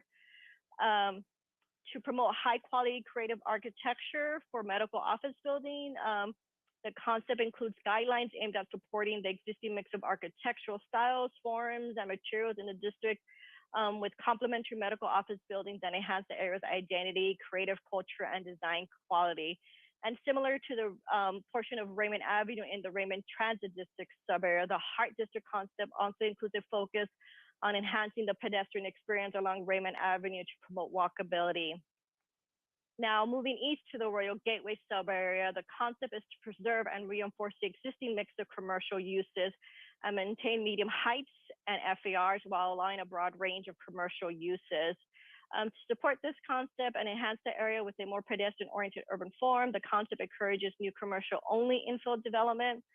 Scale and massing transitions to residential uses in the rear will be established. Then moving to the southwest portion of the plan, the concept for the South Fair Oaks Neighborhood Village sub-area is to preserve and enhance the existing mixed residential and medical care community. A residential-only area would be established south of Hurlbut and east of Fair Oaks. The concept also includes enhancements to the pedestrian experience along Fair Oaks Avenue. And last but not least, in the southern portion of the plan, the concept for the institutional flex sub-area is to preserve this area for future city use, focusing on light industrial, utility, and commercial uses. And again, to support the pedestrian experience, the concept includes enhancements to Fair Oaks and Glenarm through improved setbacks, parkways, and sidewalk enhancements. And now getting into the key development standards, a primary objective of the plan is creating housing opportunities near transit and our major institutions. So in order to meet the city's housing goals, the plan encourages new development with a mix of uses near transit and close to other amenities. The plan introduces housing as a permitting use along Raymond Avenue, as well as parts of Fair Oaks Avenue, Arroyo Parkway, and Waverly Drive. These areas are flagged in red on the map.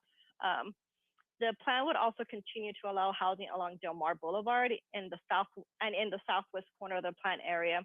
That's east of Fair Oaks and south of Bellefontaine, in line with existing densities. Next slide. Another key objective of the plan is to enhance the public realm and the pedestrian experience. The plan expands on the sidewalk requirements by requiring a minimum width sufficient to support redeveloped properties that bring in new housing, jobs, and people. New parkway standards, including a minimum amount and minimum dimensions of parkways and tree wells, ensure more landscaping, better tree health, a higher quality environment for pedestrians, and also provide environment benefits like stormwater capture and heat island mitigation. Key changes proposed in the plan include setting a 5-foot minimum setback throughout the plan area, in addition to expanded sidewalk widths of 12 to 15 feet, where most sidewalks are approximately 10 feet today. Wider sidewalks will also lead to Fillmore Station. So in many instances, an additional 7 feet will be provided to support a healthy tree canopy. Finally, in addition to the minimum dimensions of tree wells I mentioned, we've added a 5-foot setback for underground parking to support healthy tree growth. Next slide. The plan keeps, and generally overall keeps heights the same as existing regulations, except for specific opportunity areas in line with the sub-area concept and land use permissions, such as immediately surrounding the Del Mar and Fillmore stations. This is where you see our greatest height allowances. These are shown in the magenta colored areas at 75 feet. Heights were actually lowered from the existing allowances on Raymond, south of California, and along Arroyo Parkway to better transition to the residential neighborhoods in the east. Properties next to residential zones would also be subject to encroachment claim. And lastly, to promote a visual compelling skyline and to kind of break up the mass of the building, the recommended plan also includes height averaging with the approval of the design commission. And height averaging is basically where a building may exceed height limit for up to 30% of its footprint if another area is lower, so that the average height is at or below the height limit. Another objective of the plan is to increase amount and variety of open space. The amount of open space required would be determined by the development size and uses, and is meant to better correlate with the number of people and tenants of a particular project. This was a very important component of the plan. In addition to health and well-being benefits, open space can improve building design through modulation, including balconies and terraces on upper levels. Publicly accessible open space on the ground floor provides space for gathering and will help break up the largest projects into smaller, more human-scaled buildings.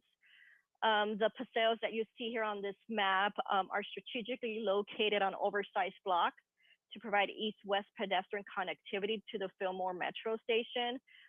For a little bit of reference, the block south of Fillmore on Raymond is about 2,000 feet long, roughly the size of 4 blocks in Old Pasadena. So this is a really long block with no connections between Raymond and Fair Oaks. A few key changes made to the plan include allowing projects to use some of their common open space requirement as publicly accessible open space. Sites with higher publicly accessible open space requirements, such as paseos, would therefore not have to provide additional open space, but could instead transfer up to 50% of their common open space to publicly accessible open space, for example. Some standards with regards to the paseos were modified, including the minimum width of paseos, and this was again to increase flexibility. And the exact siting and location of paseos and plazas would also be subject to the discretion of the director to allow maximum flexibility of these paseos and make sure that these actually get built. And finally, trees and pots on the ground floor would not count towards the tree requirement. And so this is kind of, next slide, please, the last slide with regards to the development standards. Next slide, please. The last objective we wanted to highlight is showing how the plan supports local businesses to meet citywide economic development goals. The plan seeks to achieve this objective by striking a balance between a variety of uses and building greater flexibility with regards to ground floor commercial requirements. This slide here highlights our approach. It summarizes several zoning districts and their corresponding land use focuses and the ground floor frontage requirements. So for instance, the commercial flex area shown in teal or green in the northwest portion of the plan, and the commercial general areas shown in red along Arroyo and Fair Oaks, California. These portions of the plan area encourage a mix of commercial and R&D uses, innovative industry startups. So these will really support the creation of jobs and amenities in this part of Pasadena. Overall, the plan provides greater flexibility with regards to land uses to reduce barriers to starting a business. It also reduces parking requirements for most commercial uses, allowing greater flexibility for changes of use, again, encouraging dining and retail opportunities in the area. Next slide, please. So again, the presentation was intended to provide an overview of key objectives of the plan to implement through its various development standards. Next slide. As any project, we go through an environmental determination, and as part of the update to the South Fair Oaks specific plan, staff prepared an addendum to the General Plan Environmental Impact Report, or EIR, to address the potential site-specific environmental impacts associated with the update of this plan. The plan proposes updates to the South Fair Oaks specific plan, such as establishing objective development standards to achieve the goals and visions that are outlined in the general plan, which were previously analyzed in the EIR. And per CEQA guidelines, we're able to prepare an addendum to a previously certified EIR so long as none of the conditions described in the CEQA guidelines requiring the preparation of a subsequent EIR are present. And so those are outlined on the right here on the right-hand side of the slide. The addendum prepared confirmed that none of the conditions requiring preparation of a subsequent EIR or negative declaration have been triggered. So the next slide is the staff's recommendation. Slide, please.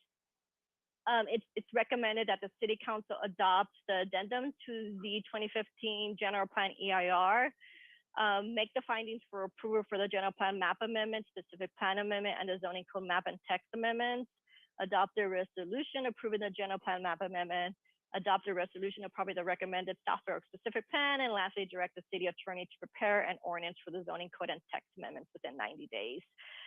That concludes the presentation. I'll hand it over now to Mr. Reyes. Thank you. Mr. Reyes. Mayor, as indicated, this did have approval support from the Planning Commission in terms of the proposed heights, densities, and land uses. There was some discussion regarding one of the new conditions relative to allowing substantial hardship showing to deviate from these standards. It's staff's position that we would like to actually implement the plan and regulations as proposed. We could always come back if we feel like they're not working, but to introduce a brand new plan and then allow deviations, we didn't feel was appropriate this time, and that was a lot of the discussion at the Planning Commission. And thank you, Ms. Kurtz. That is why the two planning commissioners specifically voted against it. Otherwise, it would have been unanimous. I'm surprised that the planning commission would insert deviations.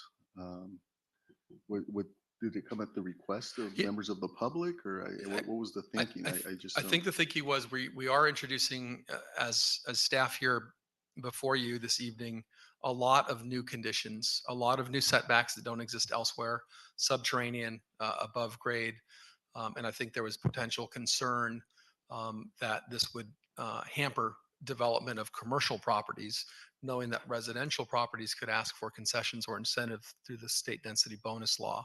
And I think the concern was there was no out for a commercial developer, and this might be that out, that opportunity. Well, that's an argument only a developer can make. I don't believe that's an argument that residents would make. So, Mr. Madison, did you have questions? Thanks, Mayor. I did have my hand up. Let me take it down here so I don't forget. Thank you to staff for the report. I guess one of the questions I had was about that last comment. I mean, the two planning commissioners who voted against this, as I understand, are the two District 6 residents. So, David, forgive me, but can you walk us through again what their concern was? Yes, Councilmember Madison. The regulations, densities, heights, et cetera, I think were well received by the entire commission.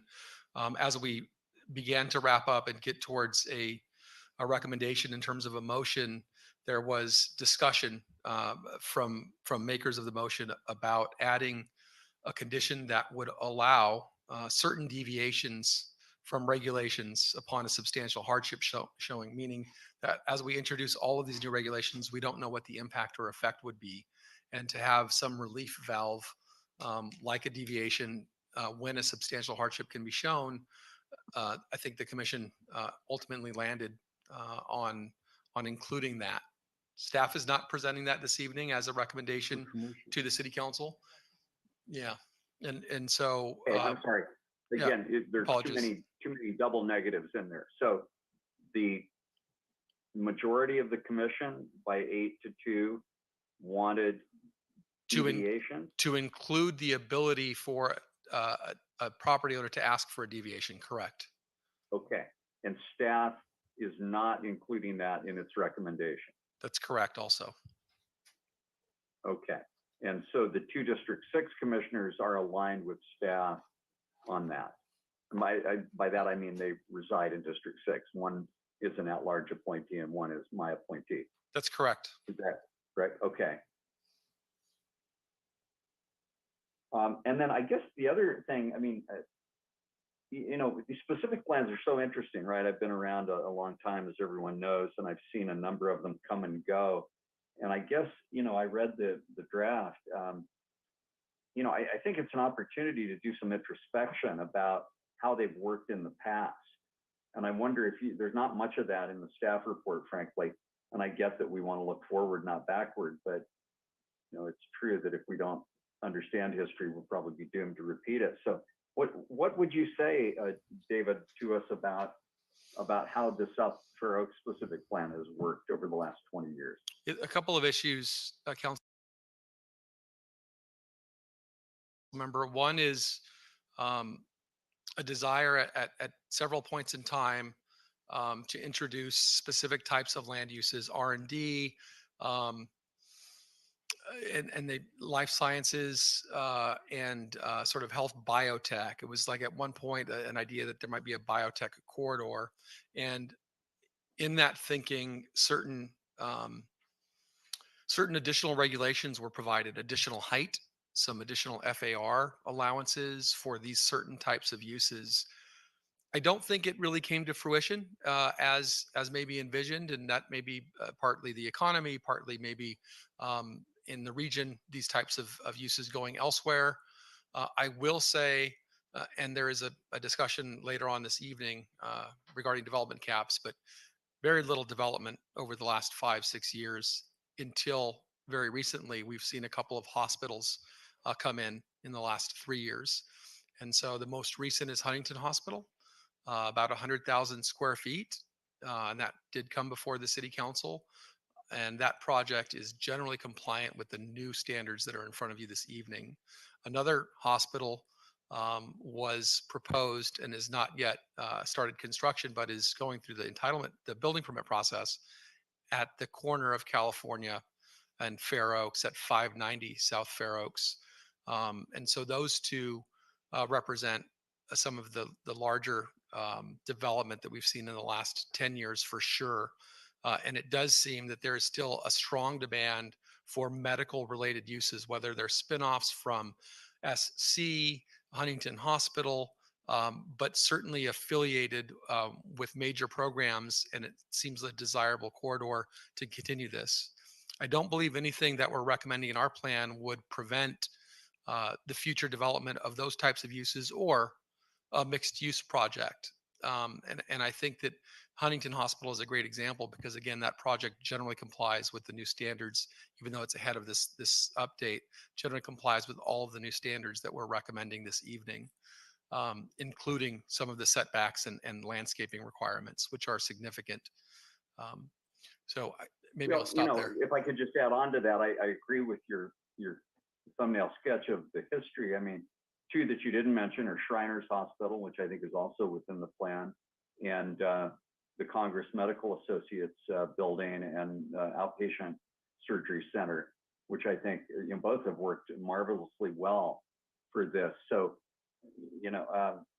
my take was that the idea of sort of this biotech corridor was that the property owners got dollar signs in their eyes and had unrealistic expectations about what their property values were. And that really, to me, seemed to be the biggest impediment in terms of those variables that you were describing. But so let me turn then to some concerns that I have, because it seems to some extent that we're throwing in the towel on that, notwithstanding that we are having some successes. And the way that what we really seem to be doing is just, opening the floodgate for housing in this district, whereas I understand now it's not. And I'm concerned about that. Transit centers are obviously, housing is a good thing, but it's also good to have jobs and to have jobs that people can use the transit to come to and from work. I don't know that there's any housing in this part of Arroyo Parkway, for example. I could be wrong about that, but I'm trying to think as in my mind's eye, I look at that section of Arroyo, and we're now going to be permitting housing on Arroyo Parkway. Is that what I'm hearing? Yes, on certain portions.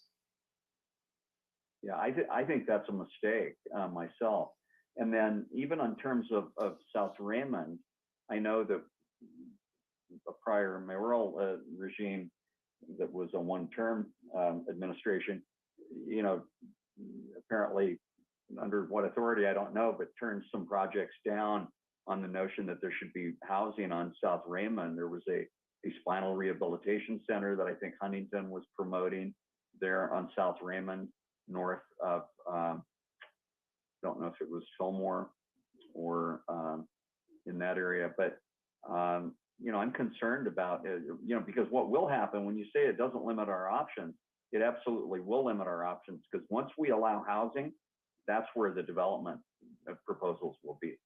I don't think we should kid ourselves that if we're going to permit housing, we're going to see housing applications. And then, under all this state legislation that ties our hands, we're not going to have any discretion to be able to make discretionary judgments about what the impacts of that housing will be. I'm not as firmly committed to these views as I may be sounding right now, so I want to invite your comment on that. I guess from the jobs creation perspective, there is a major portion of the plan that still doesn't allow housing.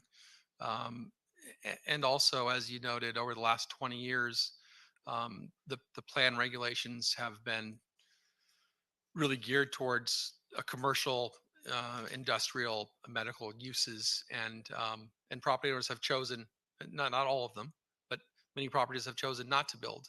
And again, I don't know if that's a market issue or just a non-desire to do that.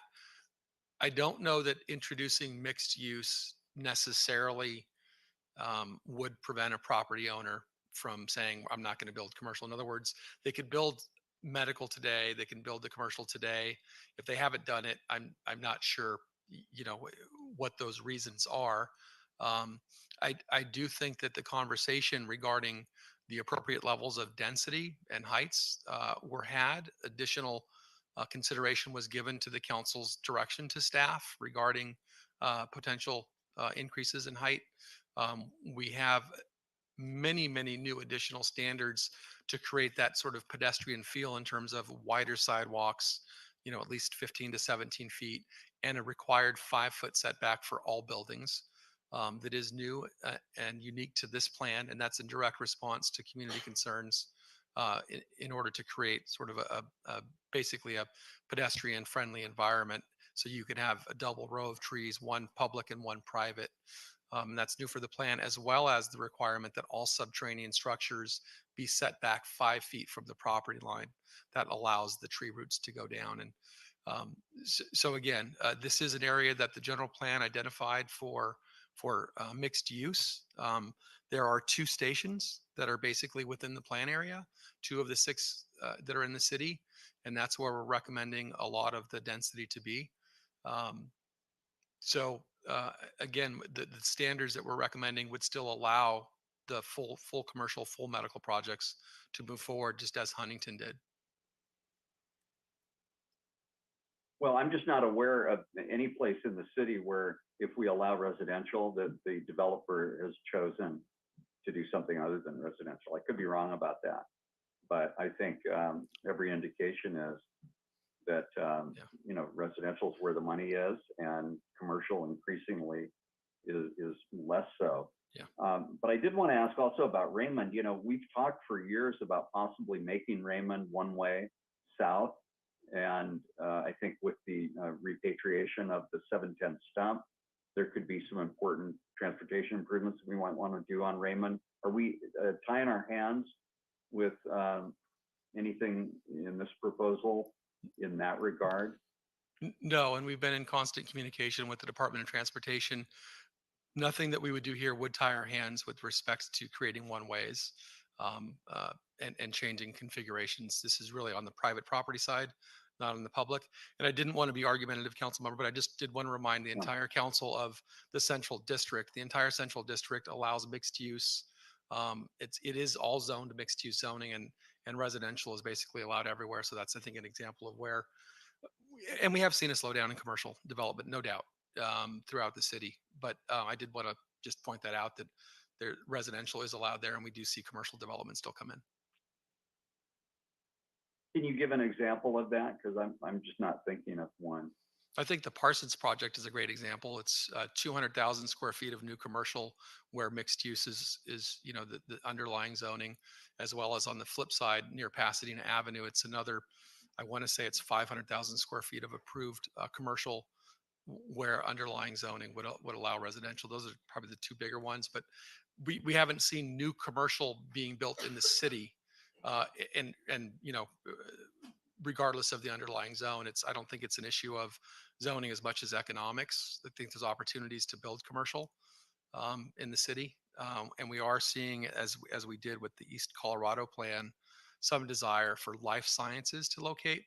And as we move forward through the specific plan process, Lamanda Park is an area where the council designated almost the entire specific plan area, about 14 acres, for life sciences, R&D flex and those types of uses. So I don't know if it's, kind of the thinking the same thing, but just moving it from South Fair Oaks to Lamanda Park. But I do think in our conversations with the biotech companies that they want to see the city identify a specific area where they could locate and where they're desired. And I think that's sort of for that a specific sector, that would be the Lamanda Park plan as we move forward. But I'm sure there's some other examples that will come to me. I apologize. Okay, thank you. I don't think you're being argumentative at all. I think the purpose of these hearings is to flesh out potential issues. And I do continue to be concerned that maybe we're doing a little too much to tilt this toward residential, and that there may be unintended consequences of that. But thank you very much. Thanks, Mayor. Thank you, Mr. Madison. Just if I can just quickly follow up Mr. Madison's comment relating to tying our hands. There was a submittal, or a letter suggesting that we incorporate a bike lane as part of this specific plan. We're not tying our hands if we wait to look at a bike lane possibility on Raymond, are we? That's correct. This plan wouldn't preclude that conversation, Mayor. It's just a different process for that, including amending the bike master plan. That's correct. Okay. If I can add, the recommended plan includes an implementation chapter, and in there we identify a couple near-term actions that we would work with the Department of Transportation to identify opportunities for implementing plan along Raymond. So we did hear feedback from the community with a desire for a bike lane or some sort of bicycle-related infrastructure along Raymond, and so it is an implementation action item that's included in the recommended plan. Thank you. Vice Mayor Wilson.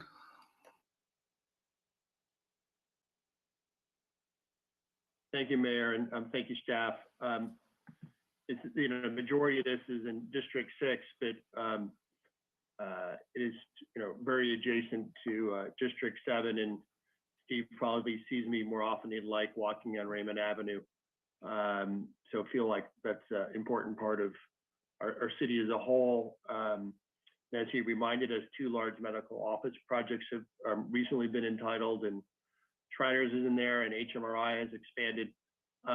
David, am I right? Isn't the Huntington and HMRI the 2 by far largest landowners in this area? Huntington, absolutely. I don't know. I know HMRI is a big one. I don't know if they're the second, but you're correct. These are major landowners in the area.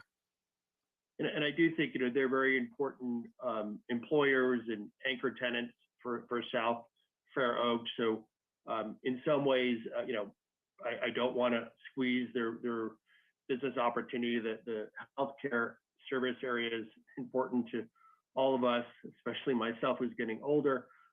So we do want to have a great healthcare system, and I think the affiliation with Cedars is helping. Huntington as well. So I don't want to restrict, I think, the opportunity for them to continue to be a medical destination. And I think, I'm not sure who's coming in the new building at Fair Oaks in California. So I do think having a balance, but I guess one of the mitigations is that the medical users already own a lot of the property. So they actually can figure out how to balance between their use in terms of medical office and whatever they need to serve their kind of business purposes, and how they want to kind of maybe disgorge or do what they plan to do with other pieces of property. So I once again, I think they do have a little bit of control of their destiny, because we want to make sure they continue to grow. I wanted to kind of ask Anita a little bit, as someone who goes through that area frequently, mostly by foot. It is very pedestrian unfriendly. It is a heat desert, and there's very little tree canopy. Crossing Arroyo Parkway at Glenarm is frankly probably one of the worst intersections in our city. I can't say that California is much better, and neither is Del Mar getting across Arroyo Parkway. I didn't really feel like enough work had been done trying to figure out how we connect those parts of our city. Obviously, Arroyo Parkway is a super big road that moves a lot of traffic, and I understand the work you've put in terms of crossing Raymond. By the way, the paseos are nice to connect Raymond to Fair Oaks, but there's also massive blocks between just crossing Raymond. There's no mid-block crossing, between Fillmore and Glenarm, and the same thing between Fillmore and California. So anyway, I didn't see that addressed. I don't know if you want to respond to kind of pedestrian connection both across Arroyo and across Raymond. I have a few more questions, but I want to give you a chance to respond to some of these. Yeah, Councilmember Wilson, I actually see you on my drive sure walking because my daughter attends Blair Middle School, so I see you walking frequently. And my dog probably. Yeah. With regards to mid-block crossings, we did work with the Department of Transportation and staff, and the recommended plan includes an implementation program, IMS-2, which relates to complete streets. And so we did look at certain streets in terms of providing some mid-block crossings. I'm trying to look here. We did look at Glenarm and certain other streets, but really the work would happen after the plan gets adopted in terms of continuing to work with the Department of Transportation to identify, other opportunities for signalized crosswalks, timing, and other infrastructure related improvements. Because we got feedback from Glenarm, some residents who use Glenarm a lot and along Arroyo, and it's pretty harsh to walk through those blocks. I do see a lot of students walking, a lot of young kids walking. My daughter walks from Blair to Arroyo, after school sometimes, and it's a pretty harsh environment. And so we did look at opportunities, but again, it's an implementation program that would be spearheaded by the Department of Transportation, but with support from planning. I also think there is a really nice series of developments in terms of retail restaurant use occurring on Arroyo Parkway on the east side with Superba and Pitfire and Shake Shack, and I knew Howlin' Ray's is going in. So I know that's an important amenity, honestly, for the hospital and the two new medical uses, and certainly the folks at Art Center. So making sure that connectivity is pleasant. I mean, I always cross at Fillmore Station because that actually is the only place it's not as daunting, because you don't have four-way, huge amounts of traffic flowing. It's actually the east-west is pretty minimal, but the north-south is better. So, I do think it's problematic, and I want once again, I'm sure Laura's listening as well. I do once again want to make sure anchor uses are taken care of. Obviously, Art Center is super important. I know we did. As part of their master plan, entitle dormitory use, which would change, I think, the activation of the street. I don't know whether those are moving forward. Obviously, the pandemic has changed the need probably for residential uses at universities. So, but I don't want to forget Art Center on the south side of the plan. I know they're included in the Heart District. So let's be mindful that they're still an important player, obviously in South Arroyo, but also in the city. I do realize that putting a lot of residential, and I kind of, maybe this is a gift to the state to show that we're serious about housing.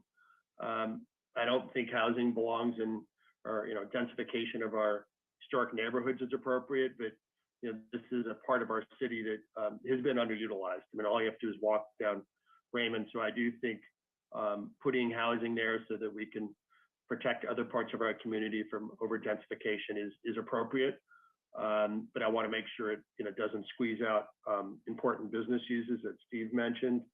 I did want to, I did do a little research, and I had a chance to talk to David. I am a little uncomfortable with the 75-foot maximums, I think, and I did some research with some folks who actually are in the building business. Apparently, if you go above 75 feet, it's now a high rise, and it massively increases the cost of your building. So 75 feet is kind of a no-go zone. You never build beyond 75 feet.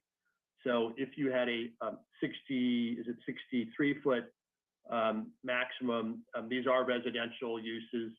They are entitled to take advantage of density bonuses and development concessions, so they could very easily get up to 75 feet and achieve that outcome. So I would ask that we look at some of those higher zoned areas and stick with a 63-foot maximum, knowing that we're likely to see 75 feet as well as a result of people taking advantage of those concessions.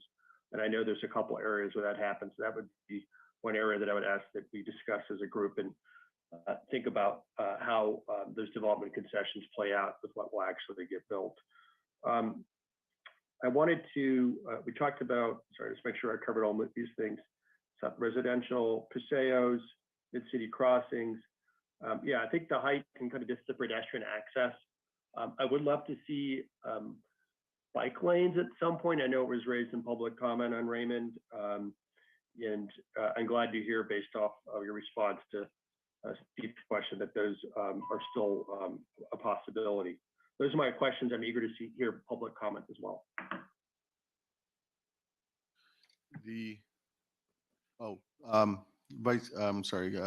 Councilmember Masuda.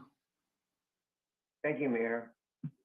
And I appreciate the report, Anita and David. And Councilmember Madison is right. I think we're all concerned about all the density that they're going to be putting around the stations, the metro stations, and so that's something to be watching. When it comes to, like, say, the Fillmore station, Anita and David, were there very many questions from the residents and the commissioners, the planning commissioners, about safety, homelessness, and Metro starting to charge for parking? So we didn't talk about the last issue, not the parking, or the charges for parking, excuse me. There was some conversation regarding safety, specifically as it relates to some of the paseos and what we call publicly accessible open space. And, we don't want to create, there's something that's referred to as CPTED. It's crime prevention through environmental design. And we don't want to create issues or pockets where bad things can happen in the dark, which is why a lot of our standards and what we talked about for the publicly accessible open spaces they're open and they're right on the corners typically, so they're not in the middle of a property or somewhere where people can hide behind things. And so there was that conversation about the safety. It's an ongoing issue throughout the city, Councilmember Masuda, all the way up to the city manager level with various departments, including our code enforcement division, the police department, and others, as we talk to Metro about increasing safety and what we can do. So there was some conversation about that, and we were thoughtful when we included our open space requirements.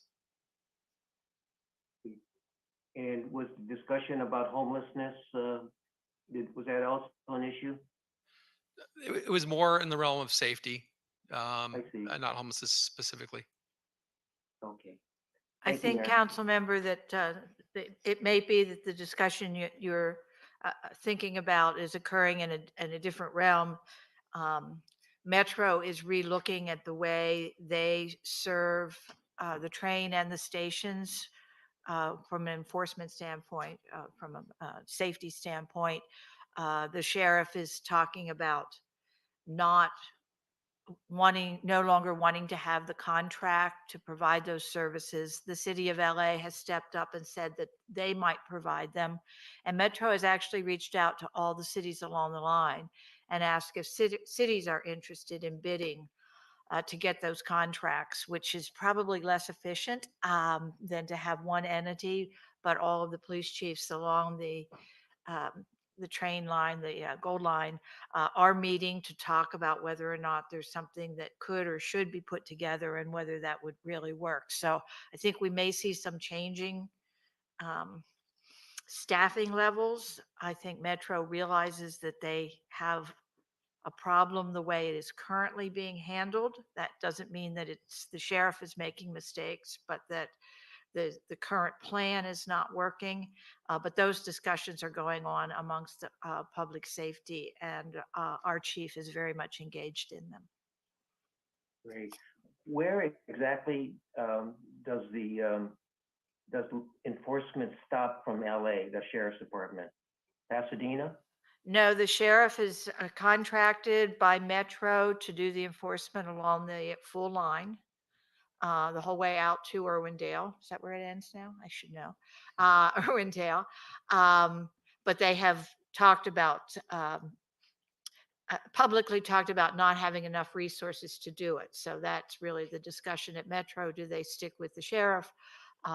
Or should they begin discussions with the city of LA or with each city individually? But having the forces in Pasadena to patrol 6 platforms and to just ride the train for the 4.5 miles that it's in our city and then to get off, it seems very ineffective. It probably works with a single contract and a larger entity, but at the end of the day, we do need better services. We all agree on that. And if I might just comment for a quick moment, we were having issues at the Fillmore station, and I know the city manager and PPD and our homeless services group got together, and in the last 6 weeks has been tremendously better, but it is an ongoing effort. It takes a real vigilance to make sure those stations are readily accessible and feel safe for people who ride them every day. Thank you, Mayor. Thank you, Mr. Masuda. Yeah, the issue of safety along the train lines and at the stations and on the train is an important subject. And one option we may want to consider is working, and I believe all of the cities along the Gold Line, at least the majority of the cities, are charter cities, and most, if not all, have their own police department. And so one option may be to do what we do at the airport and with Met, and maybe take the handoff from LAPD at the southernmost part, or either Pasadena or South Pasadena, work with the other cities as the line crosses the San Gabriel Valley, by creating either a joint powers authority or coordinating to ensure that there's sufficient coverage and continuity in the service that we're looking for. One thought, since we're on it, is maybe, I don't want to add to our PPD's work level, but I could see a scenario where some group actually rides the trains, and like the safety around the stations and on the platforms seem like that maybe could be dealt with people who are closer to the physical area and know the neighborhood and all those things. So just food for thought. Okay. I think that Ms. Williams is up in the queue, and then I have a couple of comments or questions. Thank you. Thank you, Mayor. So just a couple of comments. I think that this plan went through a very good process, and really glad to see it come forward. I do also have just a concern with the residential along Arroyo Parkway, and the densities there, just given, I mean, that really is coming off of the freeway and the speeds are pretty high there. And so I'm just concerned about emissions, environmental quality of life, that sort of thing, for the residential along Arroyo Parkway. So I would express that similar concern as well. The question about the setbacks, there was a request from the public to have a larger than 5-foot setback just to allow for the tree wells, and sort of the tree canopy and pedestrian access. Did the staff look at a wider or a larger setback? So we initially had a variable 2 to 3 foot setback, and upon hearing from the public about the desire to have public trees and private trees, we worked with our forestry department. They indicated that certain species, many species, would thrive with the 5-foot setback. again, this is not on the public side. We can have a larger tree canopy on the public side because we have the minimum 12-foot sidewalk plus the 5, so you have 17 feet for the roots there. So we did increase from 2 to 3 feet up to minimum 5 feet everywhere in the plan. Okay, thank you for addressing that. And then the last part, I think we could be. We also did receive a public comment about this. I think we could be a little bit more proactive about the Glenarm site and really what's going to go in there. I mean, my understanding is there's a desire to fully decommission the steam plant. The chargers are there now. Maybe there's an opportunity to put in battery storage and a park in there. I mean, there are just other opportunities there, and I'd like to see just a little bit more proactive effort to redevelop that site because it is kind of an eyesore, and it's the gateway to the city. And I think there's so many opportunities there with the beautiful historic building, with the water and power plant being there, and what they did with the Lacrette's Innovation Center downtown. That was water and power property as well, and it's now a clean tech incubator. And that was new market tax credits and other funding options. But I think that would be amazing if water and power could sort of help, support some clean tech businesses or bioscience businesses going into an incubator space down there, and still having Janet Jackson video was filmed there as well. So, but would like to just see something, just a little more assertive language about redeveloping that site. I think that's something that definitely ought to be put on the agenda and soon. I would even encourage the council to consider including water and power administrative offices in that building. It's right across from the transmission and right by the plant. And I don't think we're going out of the utility business, so continuing to rent is maybe not our best financial decision. Get them into a building that they could then be kind of the anchor for and do some of the things you're talking around that. And we've kicked that around a little bit, but that's a much longer term discussion, but one that I think is very much needed. It would be interesting to see, and we've had this conversation previously, utilizing specifically the beautiful building and adaptively reusing it. And there's nothing that prevents us from adaptively reusing that building as a city facility. And I do think we should look at that. I'd be interested to know how much money we spent on leases, for example, associated with public works that can be rededicated either for debt service or to pay for an investment. Mayor, you're cutting out a little bit. I said I'd be interested to see what we're paying in leases that could be redirected towards covering the costs of adaptively reusing the building and that facility as a public building. 2.1. I think it's more than that. And well, it's not going to go down. That much we know. So whatever it is, we ought to look at it carefully and see if there's an option there to adaptively use that building as a combination city building and administrative offices. Okay. I also, I'm sorry, Ms. Williams, were you, was that? So with regard to, back to the specific plan,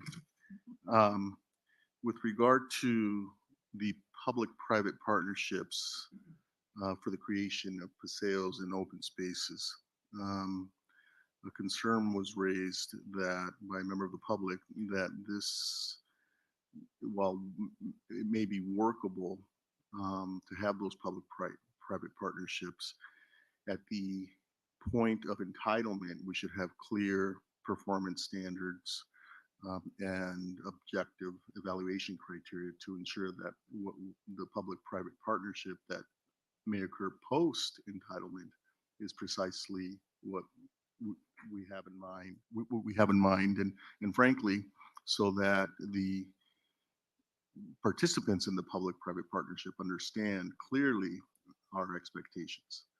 And so do you have a reaction to that? I agree with that. I think the commission, in their wisdom, to put that as an implementation item without having the specifics, it was like, let's make sure that we're paying attention to this issue, because if we're asking a property owner to have a publicly accessible area, there's issues, there's trip and fall, other potential issues that land on the landowner, property owner, that we're now going to try to impose. And I think it is important that we try to establish some relationships. But Mayor, you're absolutely correct. When any entitlement were to go forward, conditions of approval, I think, would dictate what that relationship looks like. And we'll make sure that we're working closely with the city attorney's office, the property owner, as well as the design commission, who's going to be helping with that design. So it's a comment that we take seriously and understand, and would look to implement. I mean, this would be, this wouldn't be a matter of first impression. We've covered the sales as public spaces in the Playhouse District and in other parts of the city. And so I think what we're looking for is to learn from that, refine it, and make sure that the standards, the performance standards and the evaluation criteria are there at the entitlement, so that we don't end up debating the issue or even worse, litigating the issue because we didn't have the clarity that we should have. Understood. And we've learned that. The Playhouse District is the one that comes to mind. So I would encourage us to do that. Thank you. Okay. Any other questions or comments before we entertain a motion? Oh, Mayor, I had one more comment. we do have public comment. We have a number of cards. Mr. Wilson? Oh, well, so I just want to, if you don't mind, I wanted to get David's narrative around this addition from the Planning Commission about this flexibility to accommodate projects, David. And since in the proposed plan, most of the changes are residential, wouldn't de facto, I think, describe this, they have the right to, if they were not able to properly develop their property, ask for a development concession. And so isn't that already built in? But because it's mixed use, Vice Mayor, a property owner could choose to do a commercial project, a medical project, an R&D type project, but they wouldn't have the same ability to request state concessions or incentives. And I think Right. So, but if it was, I guess, if it was a medical office, you're right. But if it was residential that had, some commercial use, what is their threshold in terms of asking for those concessions in terms of if it's truly mixed use? Absolutely. Mixed use, they get the concessions and incentives. Absolutely. So it'd be purely commercial use that could be problematic under these terms. Correct. Like they wouldn't have this flexibility. Okay, I just want to, so that, thank you for that clarification.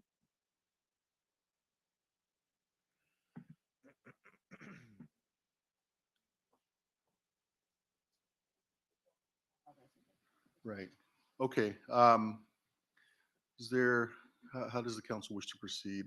Well, let's go to public comment first. Thank you, Mayor. We will, 2 minutes? 2 minutes. There's 8 for this item. Thomas Priestley, followed by Nina Chomsky, followed by Greg McLemore, followed by Noah Garrett. So, Mr. Priestley, you have 2 minutes. I'll ring a bell at 30 seconds. Hello? I saw you. Okay, yeah, thank you. Can everybody hear me? We can. Go ahead. Yeah, so my name is Tom Priestley. I live on West Glenarm Street in District 6, and my house is located about 100 feet to the west of the boundary of the planning area.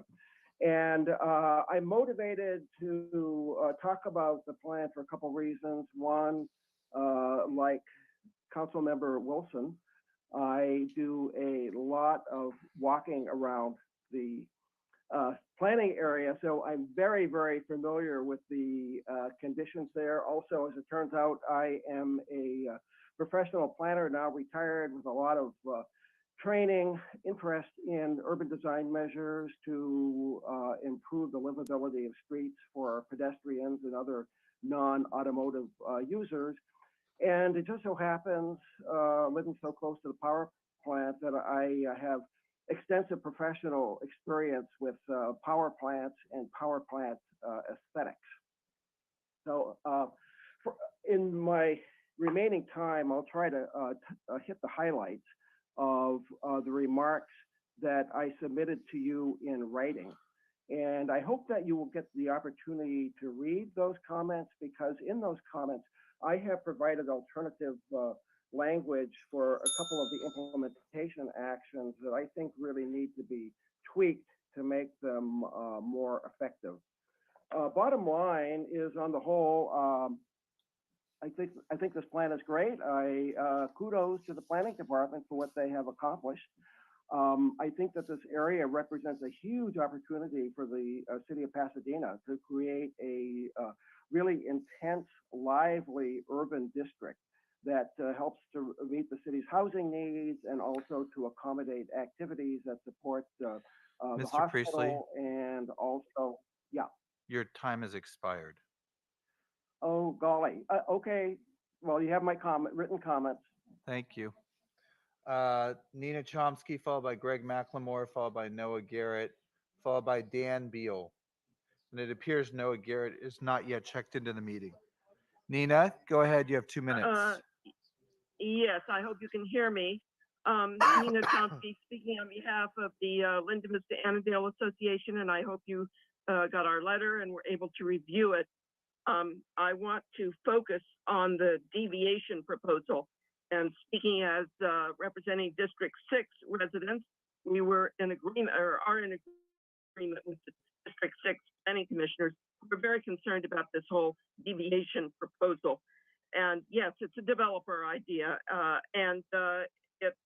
As Ms. Cerna indicated, there's lots of flexibility into this plan, and it's visionary on many levels as to what will happen on north-south streets like South Fair Oaks, and the pedestrian experience, and trying to avoid the tunnel effect, and introducing innovative ideas such as the paseos and the publicly accessible open space.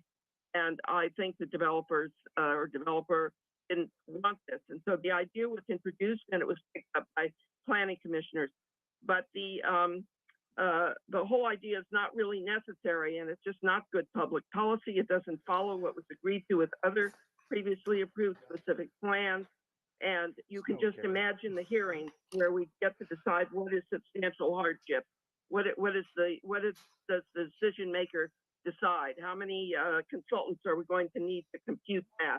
It isn't necessary. And if there's a major problem in the future that can be identified, then we'll amend the plan.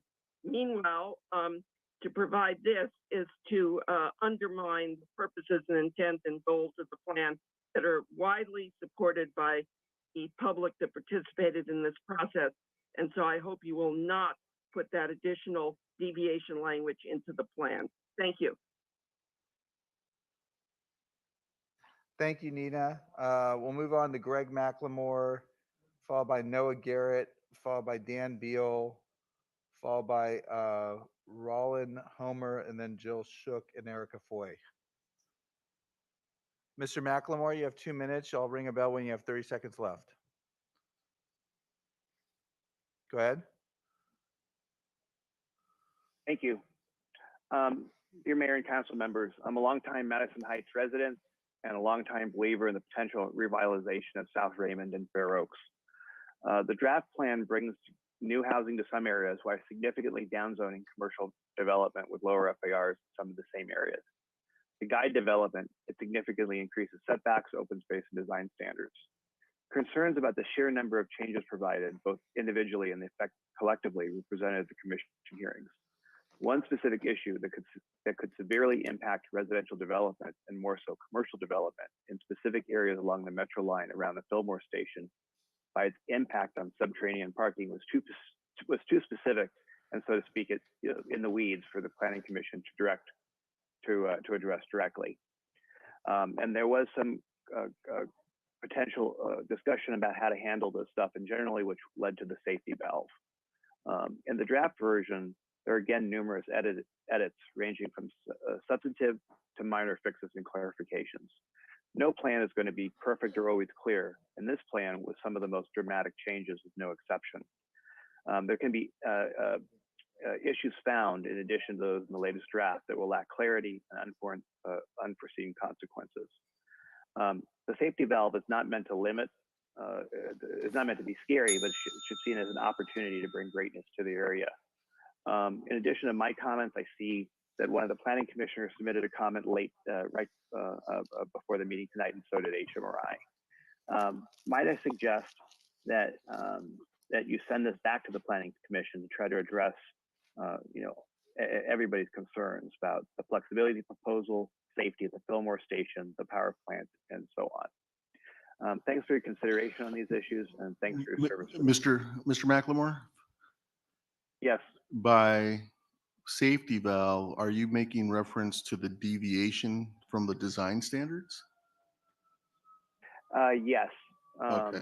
I am. Okay. Just want to clarify that. Thank you. Next is Noah Garrett, followed by Dan Beal, followed by Roland Homer, then Jill Shook, and Erica Foy. Mr. Garrett, you have 2 minutes. Go ahead. Hi, good evening. Thank you, council members and Mayor Gordo for taking the time to hear us out. My name is Noah. I represent the California Pasadena, the skilled nursing facility along Bellefontaine within District 6, council member Madison's area. We are a third generation healthcare facility, been providing care since 1960. My grandfather actually constructed the building.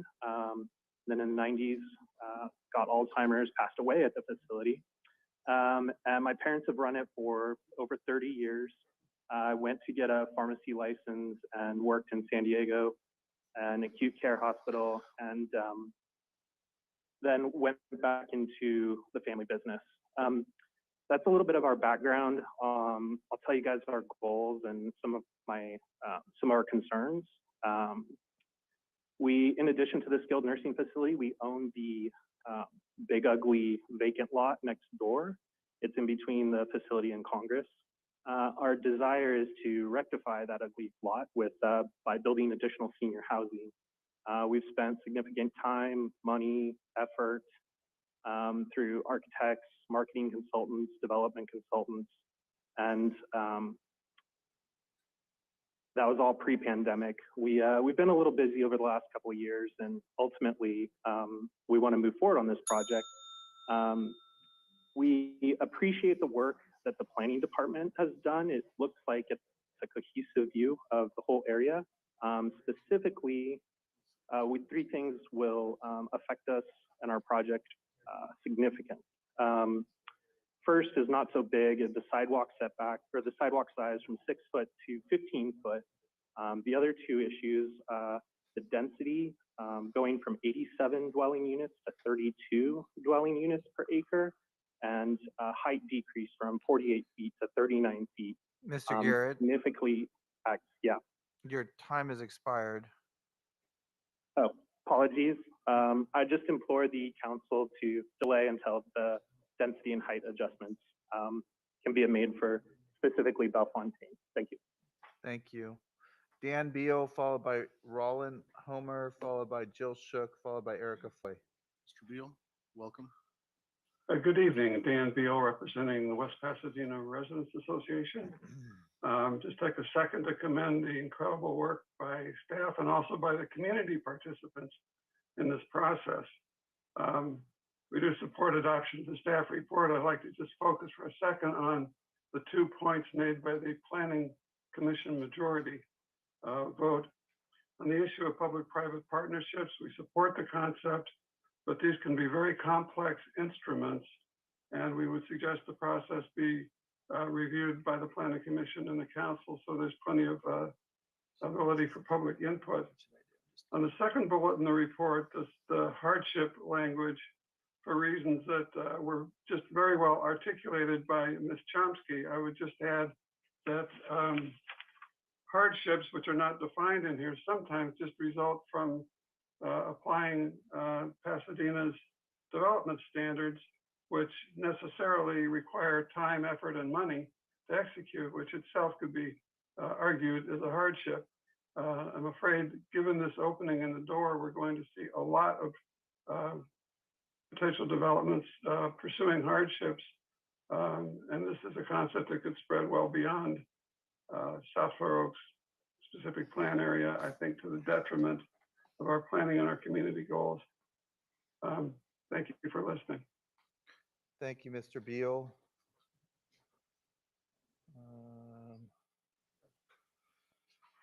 Sorry. Computer moved to another spot. Okay, there we go.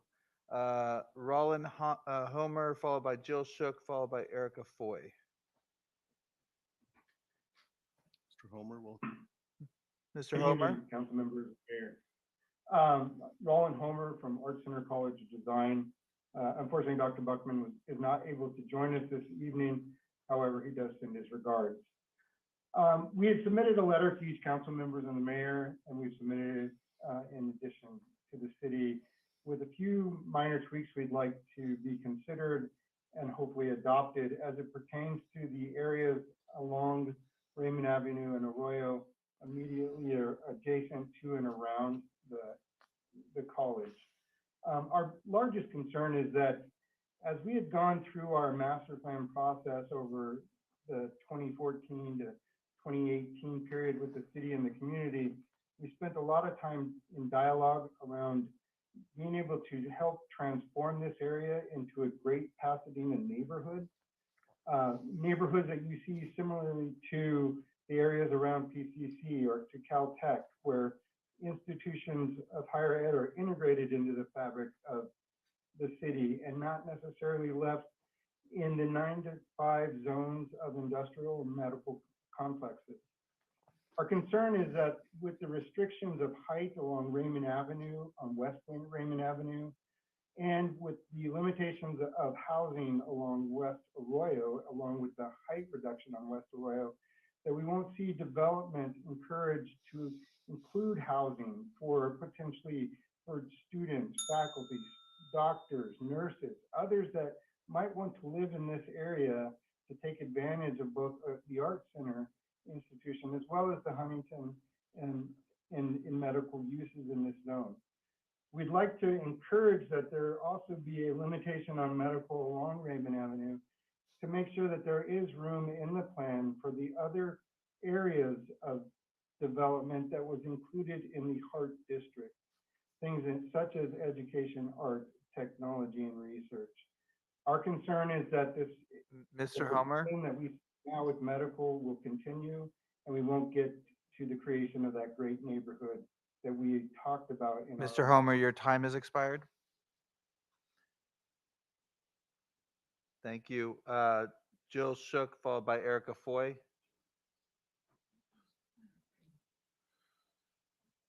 Jill? Good evening. I've had many doctor's appointments in this area, and I'm often asked those that are working in the offices where they live and how far they have to drive. And it's quite surprising, you know, or maybe not. It shouldn't come as a surprise that many of them drive out even an hour away.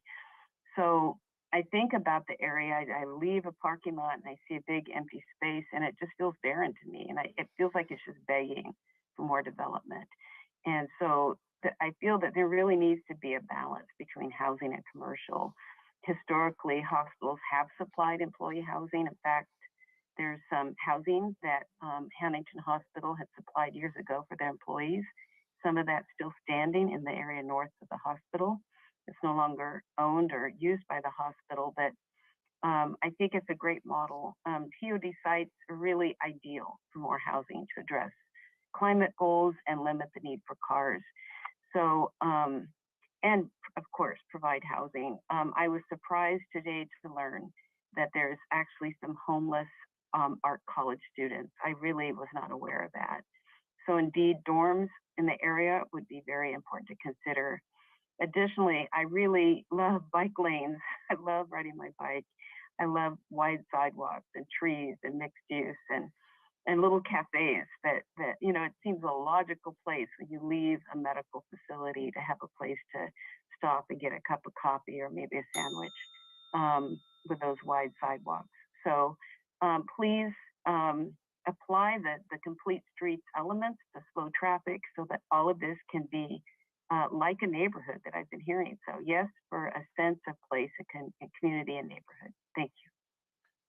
Thank you. We'll call in Erica Foy, followed by Brad McCoy.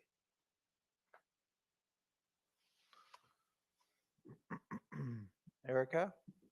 Boy, welcome. Hi. Hi. Good evening. I apologize. Erica, you're I am actually in transit. Say it really sounds okay. Can you hear me now? Yeah, this might not work because I'm in transit. Can you hear me, Mark? yeah, we can hear you now, but I'll let you know if we fall out. Go ahead. Okay. I just want to say this plan does not sound like it's cooked enough, and there's some real balance issues that haven't been understood. I do have to say thank you very much to Steve Madison for his comments. I also do not think Arroyo Parkway is a good place for people to live for many obvious reasons. So I just appreciate so much of the comments that have been made, and I think we need more time on this plan. So that's all I have to contribute. Thank you very much. Thank you, Erica. Brad McCoy?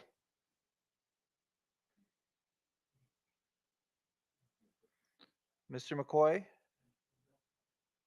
Okay, Brett, can you hear me? I can. You have 2 minutes. I'll ring a Okay. 30-second bell when your time is 30 seconds. Go ahead. Great. Thank you, Brad McCoy from Huntington Hospital here. First, just want to point out our new medical office building does align up with the majority of the approved plan. We've been very mindful looking forward. We're excited about the plan. We support the plan. We think that staff have been very responsive to our comments. We're grateful for that. One particular item that I think on balance is a mistake. The setback on the subterranean parking, it's the right idea to want to help the trees grow. We support that. But to basically restrict the amount of parking you can get under your, on your land and under your building, it's kind of the wrong trade-off. You can also have healthy trees grow by having proper soil wells. We have that in our new medical office building. And so I don't think that we should look at restricting setbacks all the way down, at the expense of lower parking counts, especially when you only have one opportunity to dig a hole to park cars under your structure. We would oppose any other reductions in densities, FARs, and height restrictions. The one thing I'd like to point out on building heights is that the 62-foot height versus the 56-foot height is a really important distinction. It's not important because we want to build higher buildings. It's just important because with modern day seismic standards and how robust these structures are, you just need that height to get all the floor-to-floor height clearances to put the equipment you need to put above the ceiling. So I would propose also on the west side of Raymond, the 62-foot height. Thank you very much. Thank you. Mayor and Council, that appears to complete public comment on this item. Before I turn to Mr. Madison, if you could just respond, Mr. Reyes, to the issue of housing along Raymond. I think, I'm sorry, along Arroyo Parkway, where it's in Raymond, where it starts, where it is being introduced. So and also the issue raised by the last speaker on the west side of Arroyo. Right. No, Raymond. I'm sorry, Raymond. Thank you, Mayor. So along Arroyo, off of the freeway, we are not proposing any housing to be allowed at all. And that continues all the way up until just about Fillmore, 2 parcels south of Fillmore. And for Raymond, the east side of Raymond in this up to the same area is also prohibitive of housing. It's the west side, where we're introducing housing along Raymond. So that we were cognizant and did listen to the community with respect to housing in this area. The height that I think that Mr. McCoy from Huntington Hospital was referring to, and we do understand some of the state requirements for mechanical equipment for these types of medical buildings. What staff was proposing for height along Raymond, it is split between the east and west side of Raymond. On the west side of Raymond, staff was looking at 63 feet. On the east side of Raymond, closest to the residential neighborhood, still removed by a street, we were looking at 51 feet. And I believe what Mr. McCoy was referring to is that it would be unlikely or very difficult to build a medical office building with the 51-foot height requirement. And that's a balance that we were trying to seek in terms of where we provide height and where we don't. And I do know that Huntington Hospital owns land on both sides of Raymond. Mr. Madison, followed by Vice Mayor Wilson. Thank you, Mayor. You know, it's interesting. A lot of the comments were like, this is a great plan, except for my little piece. And we just need to tweak, you know, my little piece. And I am concerned about some of the stakeholders' concerns. Mr. McLemore, I know that property well. You know, Mr. Barrett, the hospital, art center, these are important stakeholders. And I do continue to feel like on the housing piece, you know, and it's not just Arroyo, it's also Fair Oaks and Del Mar. You know, I can support some housing on South Raymond, I suppose, but I am troubled by the major arteries of adding housing there and all of the impacts that that's going to have, because I really do think it'll be a floodgate. So I guess my thoughts, Mayor, were if you're looking to move this forward tonight, would be a motion that would include the staff recommendation, but have a modification to the housing along those major arteries, you know, Arroyo, Fair Oaks, and Del Mar. And then I don't know if there's more that can or should be said about the specific concerns. You know, I suppose it comes down to that question of quote unquote deviations. But you know, I would just put that out there. I can make a motion if that's more helpful, but I would like staff's response to, you know, what about Mr. McLemore's concerns, Art Center's concerns, the other stakeholders' concerns that were raised. Let's, before we make a motion, let's hear from members of the council. Rather than, you know, this reminds me a little bit of the Munger building, an exercise where we lopped off an entire floor within 15 minutes and then went on our way. But I think rather than make amendments. Well, yeah, and having said that, though, Mayor, the building got built and it did. Yeah, that's true. Quite well. You could compare that to the you know, the YWCA, which we went back to more process, and that's true. We're still at square one. So, and so rather than make amendments, I think if it's the council's wish that we look at these issues more carefully, on the deviation, I simply can't bring myself to support deviation from our standards as part of the process at the outset. It's, you know, it's one thing to say, well, let's see how the plan works and then review standards, but I can't bring myself to support a deviation from the process as we're adopting the original plan. Mr. Wilson? Yeah, I want to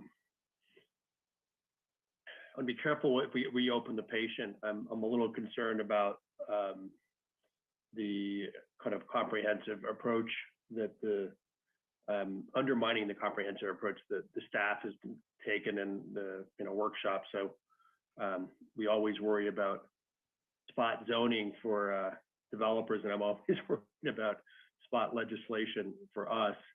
But that being said, I'll propose, I think this is a reasonable plan. I don't think the only areas that are residential are actually very small. They're exclusively residential on this plan are actually just in the southwest corner. The other ones are mixed use and can support commercial and residential or any mix thereof. So I like the idea of having residential capacity, but seeing where the market goes and giving our anchor institutions the right to, and they, to fill out what they need in terms of their own planning processes.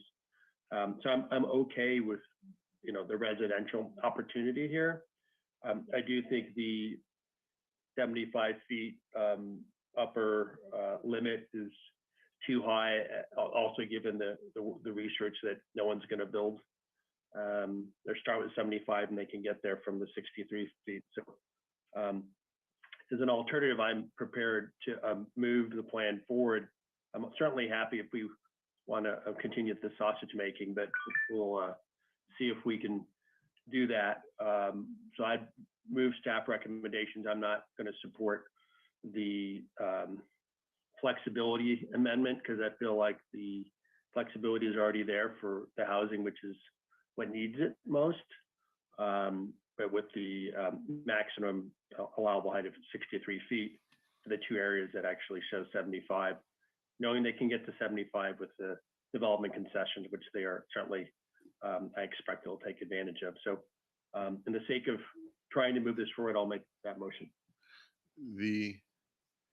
Well, Mayor, if I could, just a point of order, I was prepared to make my motion, but you wanted to hold motions until the council had expressed their views. So I just ask that you come back around in the same order. Absolutely. Thank you. Yeah, Mr. Madison, on the issue of height, if you can just come back on the issue of height or I'm sorry, Mr. Reyes, on the issue of height for institutional uses, the hospital, for example, and medical, because we are trying to strike a balance. And if we're building in, no pun intended, but if we're building in or if we're making it difficult to build the medical uses because we can't get the mechanical, the structural, all of that in place that's needed for those uses, what's your reaction to that? I think we talked about this a little bit, Mayor, earlier, and I think that one of the concerns that we had was because it was a mixed use area, once you allow that additional height, that a residential project would go higher there. And we didn't feel that was appropriate.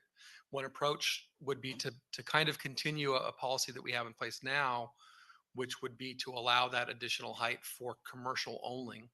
So that if it was a residential project, they'd probably get to that height anyways, but this additional height would apply in this area. And I believe the area that we're talking about was the east side of Raymond that would go up to 63 feet.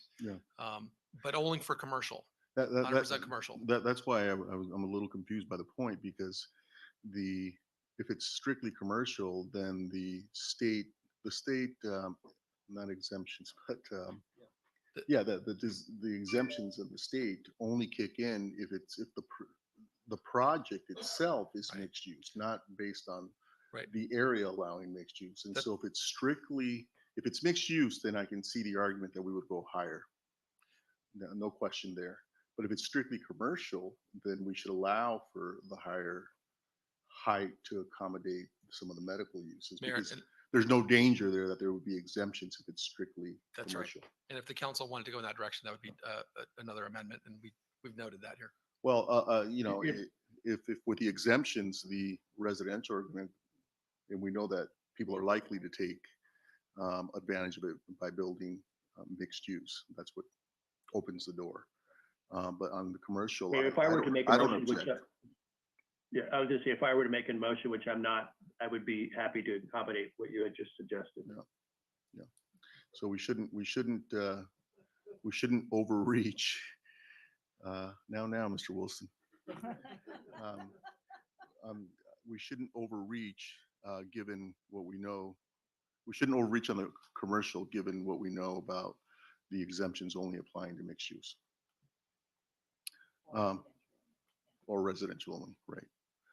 So, Mr. Madison, well, and let me just say on the issue of deviation from the development standards, I'm disappointed that our own commission would include these deviations, or the suggestion even that we would have deviations from our standards at the inception.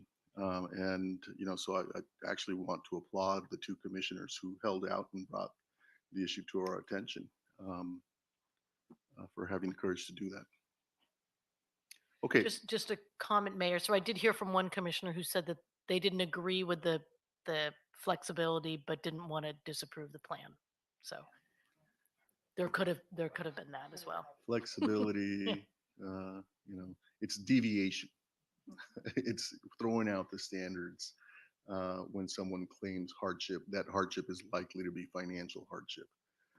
And I think one of the speakers put it correctly that we can't allow our standards to be thrown out when someone claims financial hardship. Otherwise, every single developer will claim financial hardship of one form or another. Okay. With that, Mr. Madison?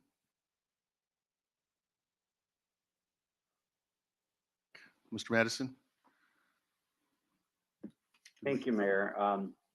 Yeah, I mean, I guess my motion would be the staff recommendation without, you know, with trying the residential along Raymond and Waverly, but not along the major arteries of Arroyo, Del Mar, and South Fair Oaks.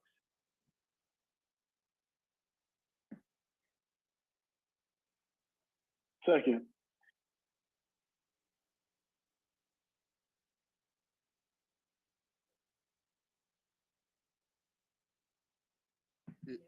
Can you repeat that, Councilmember Madison?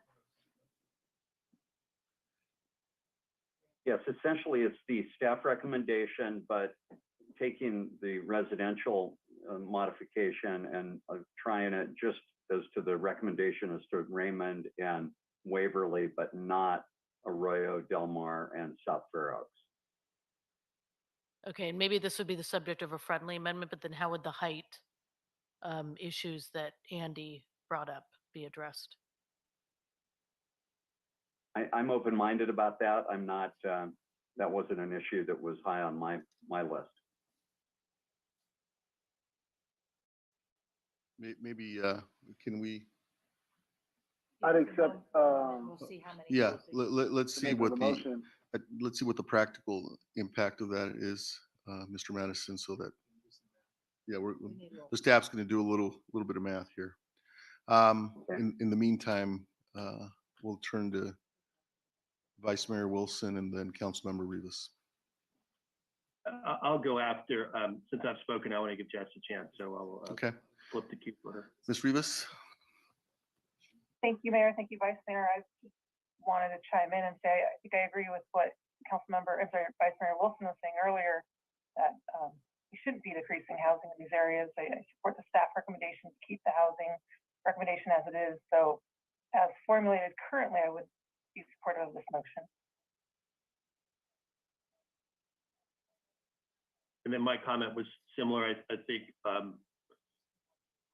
though it's, you know, a short sentence, Steve's motion pretty radically changes the intent of like trying to figure out where to put housing out of our neighborhoods and kind of in more central areas that have access to transit. So, I mean, it's a huge change in terms of land use. It's like, I'm sure David's cranking through it.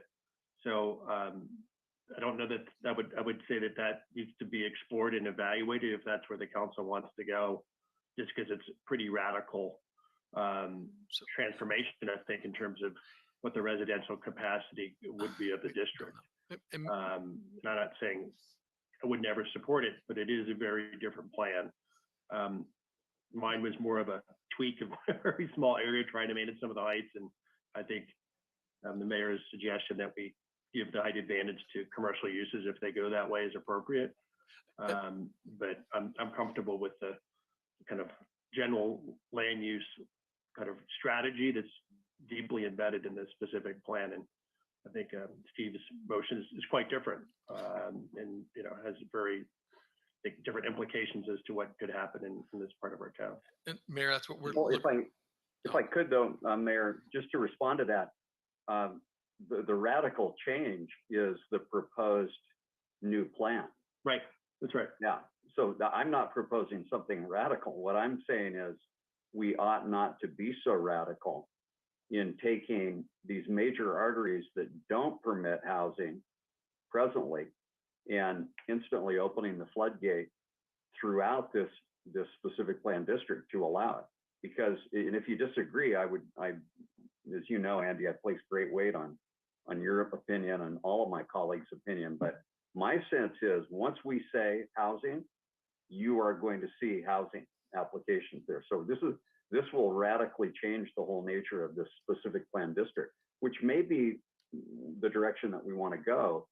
And you're talking about not having density in our neighborhoods. I don't see it quite as a zero-sum game. I resist the notion that we just have to have more and more and more density. I think even in 2022, we have some local control over kind of the size of our municipal family and what that looks like. But for sure, if we adopt these sweeping changes, you're going to see those residential applications come pouring in. And not only will that mean a lot more density along these very heavily trafficked commercial areas, but it will also mean that we, by definition, we won't be choosing more economic development in terms of jobs and commerce, which I think is what we really need in Pasadena.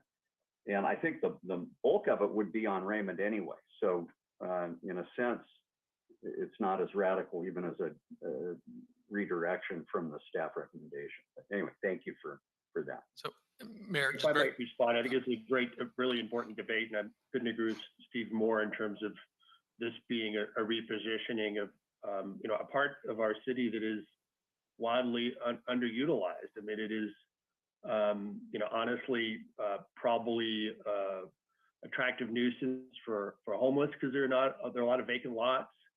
I guess I'm willing to maybe create an opportunity to get a different outcome for what I think is a really important part of the city. And I realize it's in Steve's district, so I'm trying to be constructive here.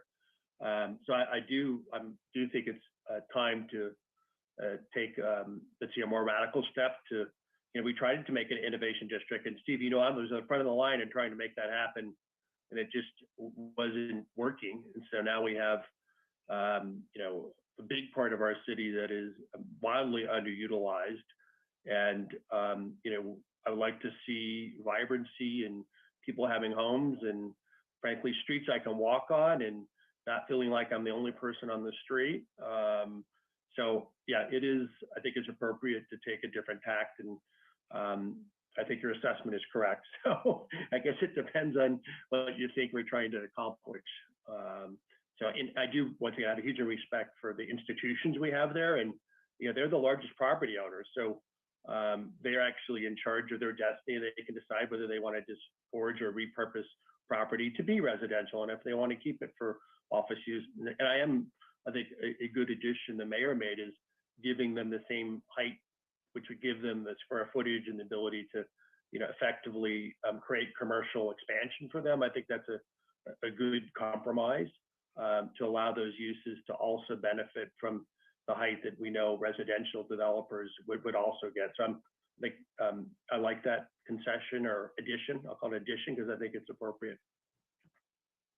Mayor, I was just going to share the last time we updated this plan, I believe was about 20 years ago. I don't know if it will take another 20 years to update, but the horizon years typically, 15 to 15 years for a specific plan.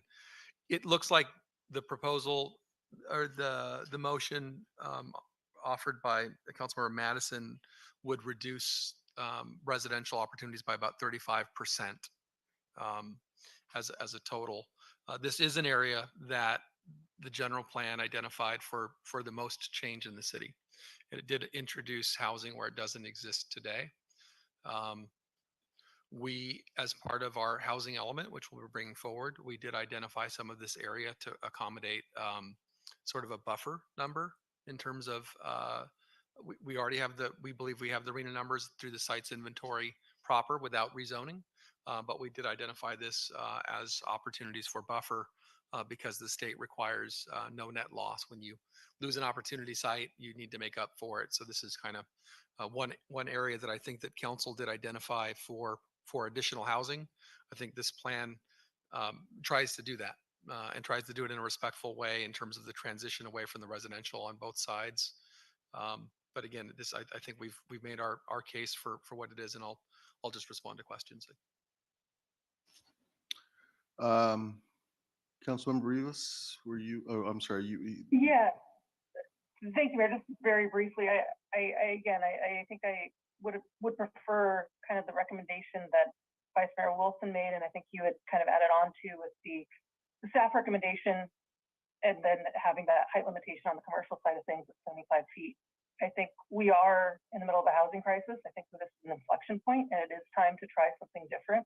So again, I wouldn't be supportive of the motion currently on the floor. I'd prefer the alternative idea that you and Vice Mayor Wilson had articulated. Thank you. Before we continue this debate, let me gauge the count, because it sounds like we've got more discussion here. We also have the church property matter on our agenda. There are 27 public speakers.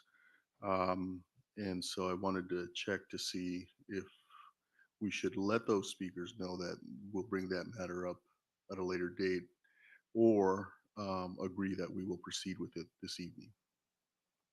Mayor, can I make a suggestion, if you don't mind? I do think we have two proposals on the table. They are pretty different. I don't want to say pretty different. They're different proposals for sure. They are reasonably different from what the staff has proposed. I'm wondering if we should continue the matter and have the staff do a little more analysis on what Steve has proposed, and take kind of the concept that I proposed and allow us to kind of compare those, I think, a little bit more systematically. I would like to give Steve's idea due course. It's not one I had contemplated. So I think there's some work to be done if we want to try to get something done, and I'd love to give the staff an opportunity to kind of vet those out, and so we could have a fuller debate with kind of staff work behind it, because it seems like we have competing proposals, and I don't think we're going to get a yes on either one, honestly. So that could be an approach, and we could continue this and bring it back with the staff work around those two strategies. Well, it would have to be fairly quickly because of the need to incorporate or to complete the housing element process. And this is a major component of the housing element. What's the earliest we could come back, Mr. Reyes? We don't have a full council again, everybody present for this discussion until July 11th. Oh, geez. Sorry. That's a long time. Mayor, I just want to understand, I appreciate Mr. Reyes's comment that my proposal essentially reduces the new housing by 35%, which was even less than I thought. Yeah, so I'm wondering though, Vice Mayor, is there room for, in terms of this height limitation issue, like I said, I'm open-minded. If there's something that my motion could do, with that 35% reduction, but accommodating your concerns about the height, I'm definitely open-minded to that. I would point out that we did, there is some newer residential on North Arroyo Parkway up by the Whole Foods, which has worked out surprisingly well. And I know that's a slightly different section of Arroyo. So, I want to say I point to that as a place where, housing and where it can work. I'm not suggesting that, we move it down to the Glen Arm intersection, which, as I mentioned personally, is a bit of a nightmare. So I do think we need to be open-minded about where housing can work. I don't know, Steve, if we want a horse trade, I'll give you half of a street or something, and if I'm going to get Jess on board. This is such a important part of our planning document. I don't know that it really does it the best service for us to kind of chop it up. I guess I would ask maybe Well, David, the city Yeah, manager. my thing, Vice Mayor, is just, you know, I get that we need to take an aspirin when it comes to housing. I just don't want to take the whole bottle. Yeah. And so, 65% of what the staff was proposing is a pretty good day in terms of at least seeing how it feels, and whether I'm right or I'm wrong, that you're going to see a bunch of applications for housing. And then what are the impacts on the community and on traffic and all the rest? So, Councilmember Madison, do I understand that your proposal would eliminate housing along Arroyo, eliminate housing along South Fair Oaks and Del Mar? in terms of the new modifications that the staff recommended, Okay. Yeah, and I'm sorry. by introducing yeah. housing there. No, my. Yeah. Okay. The analysis you did. It's too much.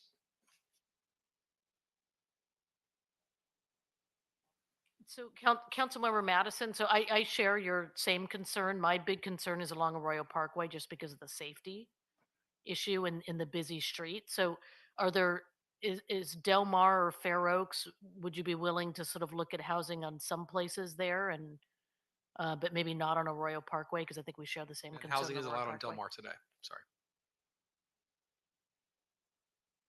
We really Fair can't, Oaks, I it'd don't be think the Fair state Oaks will then. allow us to rezone something that already has housing. I don't think we can remove housing from an area that's already been zoned housing. So I think Am I it's Fair correct, Oaks Rachel? and Arroyo Parkway are the new housing areas, right? No, Raymond. Raymond.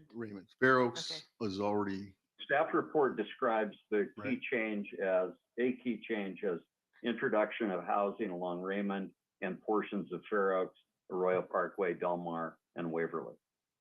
The staff maybe bring back up slide 9, which I actually think shows exactly where the new housing was allowed.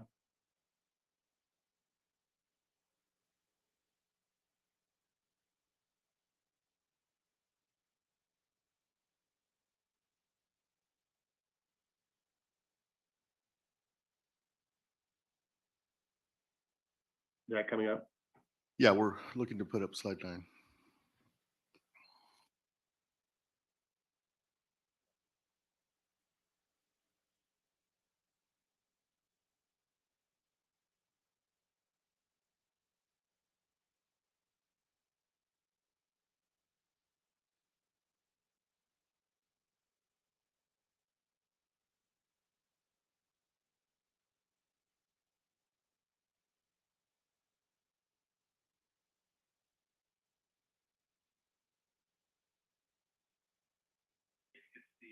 The red are all the new areas for housing. They're red boxed. That's correct.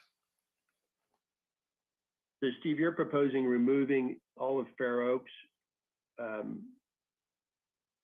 to California, which is where the addition is.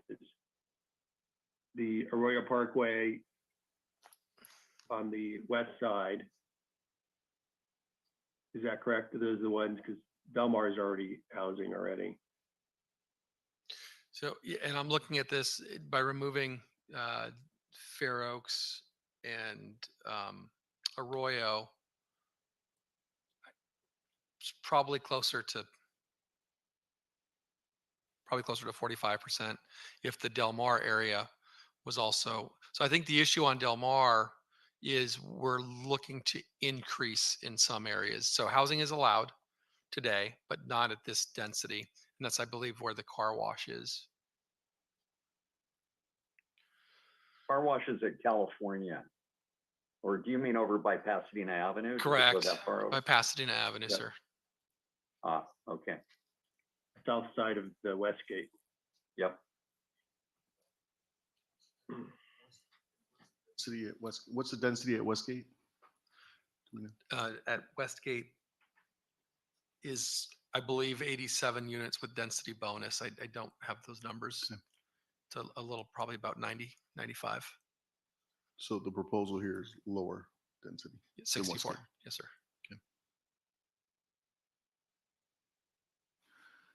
So at Del Mar, it's between It looks like it's between DeLacy and Pasadena Avenue. Correct. Yeah, so that I can see housing there. I'm not as concerned about that because we already do have Westgate, which is fairly dense, and there's the intensity of the commercial area there is not the same as it is on Arroyo. So I guess going back to Councilmember Williams's question, yeah, I could certainly delete Del Mar from my motion in terms of a modification to what the staff was recommending. But I would be very concerned about Fair Oaks and Arroyo in the southern part of the specific plan. Frankly, I don't think most of us think of that Del Mar stretch as even being part of this specific plan. So, you know, shame on us. But And so Raymond would be okay, would be the what, east side of Fair Oaks and the correct. and the portion of Arroyo.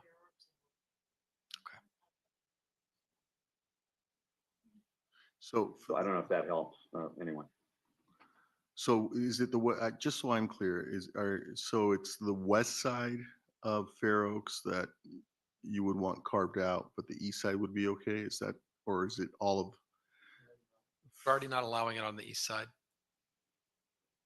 Well, it looks, oh no, I see. Okay, I'm I'm misreading it. sorry. I apologize. On the west side. On the west. Thank oh, you. Yeah, it looks like it's, yeah. So it's the east side where we're allowing it. The west side remains none. Yeah, commercial medical. Got it.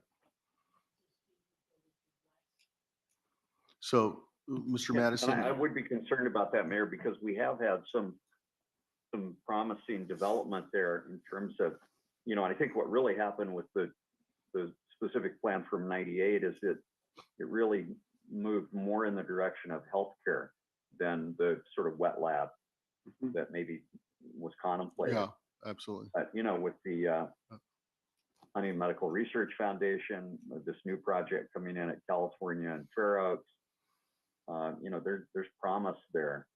And I just have a hard time seeing that as being a residentially zoned area. In one fell swoop, you know, we can do another review in 3 to 5 years of the specific plan. We should be doing that anyway.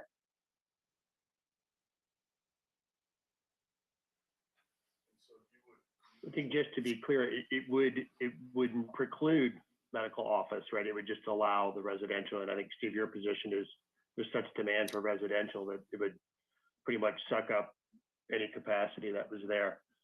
I don't know we're going to get this resolved.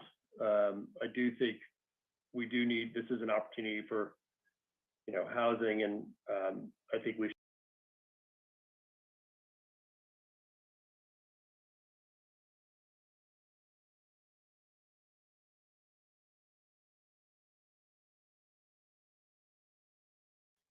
if that's the case, then I'd probably think about this differently. So you may have better information than They wrote letters of support. I know that, for example. Yeah, no, I'm not talking about the needs of any particular stakeholder. What I'm saying is, you know, this specific plan is a vision of what we want our city to be, at least this part of the city. And I'm just concerned with the rapidity and the scope of what's depicted on this slide. I'm fine with most of the new housing, but on these major arteries, I'd really be concerned. So the motion would be staff recommendation, but not accommodating new residential on South Fair Oaks and Arroyo Parkway. I would second that motion. I think Councilmember Madison brings up a really good point that when you upzone properties for residential, you actually increase the property value. And so that will make it very difficult for a bioscience or healthcare to go in there because the property value would change. So the point that Councilmember Madison is making is a very, very big, important one. If we want to encourage businesses to go in there. What's going on Foothill near the bioscience incubator is that as it gets zoned residential, the bioscience entities can't purchase the land because it becomes so expensive. So we don't want the same thing to happen here. We want it to be a good balance. And I think that Councilmember Madison is striking that balance. So I would support and second that motion. The The motion's motion's already been yeah, seconded. the motion's been seconded. So if that's Third. the And if I could, we should, Mayor, just confirm that Councilmember Hampton's okay with my Yeah. revised motion. you took I the words am. you took the words out of my mouth. So it's My Mr. concern is mainly Arroyo and as well as Fair Oak, so. Thank you. Okay. We have a motion and a second. Any further discussion? Would Steve Just Madison's remind motion ourselves- include Andy's, the height? I think we Issue. included the height issue on the commercial. I think Mr. Madison agreed on the I think commercial. just to be clear, my height was situation, recommendation or amendment was the maximum residential height would be 63 feet, knowing that the residential would get the concession, so they'll get to 75. And then where it was commercial, they would get the essentially the same concession, but it would be built into the base zoning. They went 100% commercial. So that, I don't think that's controversial. Where I'm hesitating is like, I do feel the staff and the community is still a lot of work into trying to create housing opportunity. I understand it's a big change. If we're going to whack the number by 40% rather than 45, we should know what we're doing before we do that and make sure that the public has a chance to, because I think most people thought this thing was going to get approved. So I do think it's a very different vision, not as radical, Steve, and I know that's what you're trying to accomplish. But I think we should go back to the Planning Commission under a new revised, so they can respond to it. I have a lot of confidence in my colleagues here, but also would want to hear from the Planning Commission because this is a pretty different proposal. So I'm personally just not prepared to support something that's so different than what has been, changing heights here and there is pretty nominal. Removing, almost half of the residential capacity is a very different plan.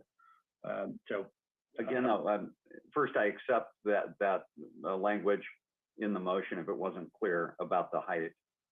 And I'd ask if my second and third accept that as well. Yes. I accept the height, but yeah, I accept the height. That's fine. Okay, thank you. Councilmember Hammond, again, we can always come back at that.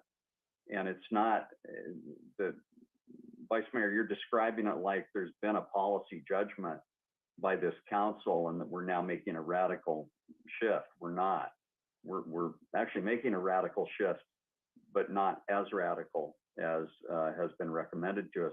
I'd also point out just procedurally, the city manager has to prepare, or pardon me, the city attorney has to prepare an ordinance.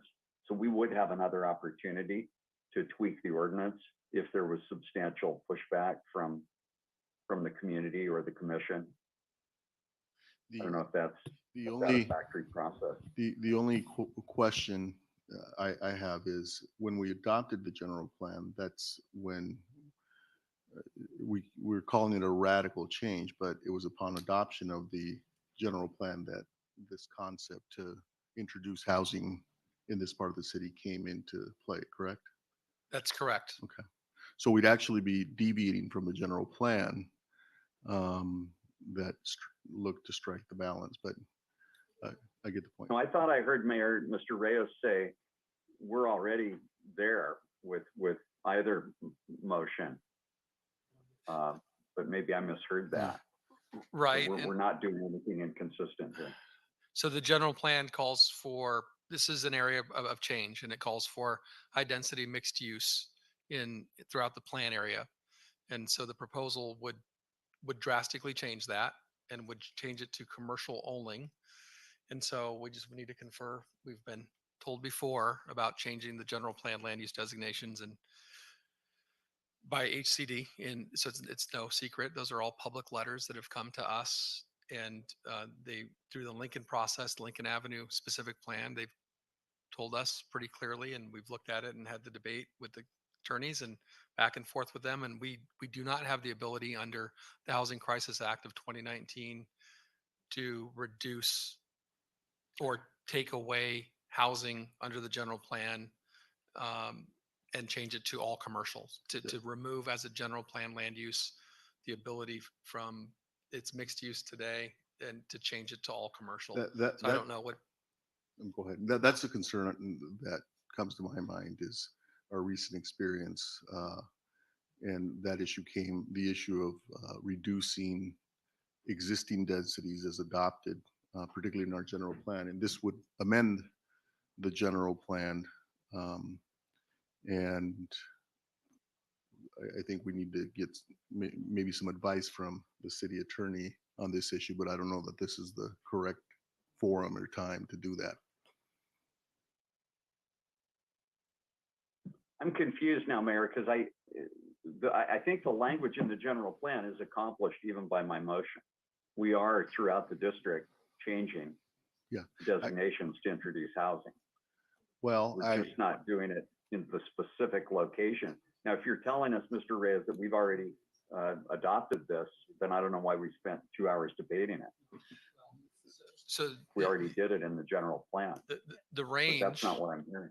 No, I'm sorry if I wasn't clear, and we're continuing to try to address our own zoning issues with those of the state, and so from the general plan land use perspective, high density mixed use is what's called for with a range of 0 to 87. To take away and make it nothing, commercial only, we think would be inconsistent with what the Housing Crisis Act says. But changing from what we're recommending, 87, to some lower number that was within the range, so that land use designation can stay. And that's exactly what we did on Lincoln. There were areas that were recommended by the general plan 0 to 87 units that I believe the council adopted from a zoning perspective to be 32 or 48. Same thing with East Colorado. It was 87 units per acre, and council felt that was inappropriate and went down to 64 units per acre. And so I guess if it went straight to commercial, I don't want to speak out of turn in terms of getting in front of the city attorney's office, but to change it to all commercial and not allow residential and have the land use designation under the general plan to be changed from high density mixed use to commercial, I think would be inconsistent with the Housing Crisis Act as we've been. This actually do you mind? Hold on, Because Mr. that does, Before I we, haven't asked the question Mr. yet. Hampton, Yeah. before we lose the what Mr. Reyes is pointing out and further debate, let's just sharpen it. So if you recall, when we adopted the general plan, that's when we adopted the underlying land uses. And what we said is when we come back, and that's a higher density in the general plan. And what we said at the time was we'll refine those within the range of the general plan, but consistent with the land uses. We'll refine it in the specific plans, and that's what we're doing. But absent adoption of the specific plan, the general plan, the underlying land uses in the general plan and densities remain in effect. So this actually lowers it from the general plan. But if we Can I ask you a question? if we wholesale remove it, the concern would be that it has the impact of amending the general plan. That's the concern. I'm extremely confused at this point because are you telling me that you could build a housing project on Arroyo right now? Can I go and buy the cold storage plant and build a housing project there? The question is on Arroyo existing. Yeah, Staples. Let's just say I have a plot of land right now on Arroyo Boulevard within the general plan. Can I use that land and turn it into housing now? So I'm just, Actually, those aren't being suggested for Oh, I'm being sorry. rezoned. Okay. You have to go further Give up. me a, on Arroyo. give me another landmark. Well, because I think the point is under the The general, CVS. yeah, under the CVS. general. There we go. I own CVS. Can I build housing there right now? we're Mr. Ray? pulling up the zoning. It's not allowed for residential today. Okay, so then I don't see how we're changing anything by not allowing housing where housing was not allowed before. So subsequent to the general plan update in 2015 is when the state changed the rules, and that was in 2019. And basically what those rules say is you cannot change the general plan land use designation from housing to no housing or from some specific number of housing to less than that. We are not suggesting that you have to change anything.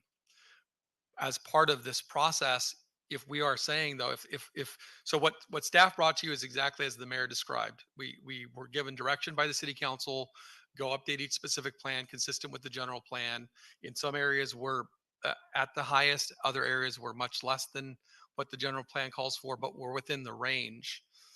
To take an action where you're not within the range, but actually changing the land use designation, I think is where we potentially get ourselves in trouble. And I don't want to speak for the attorneys. So Mr. Reyes, so Mr. Reyes, are you telling me that if I bought the CVS land and I said I don't want to use the specific plan, I want to apply for housing under the general plan, that I'm allowed to do that?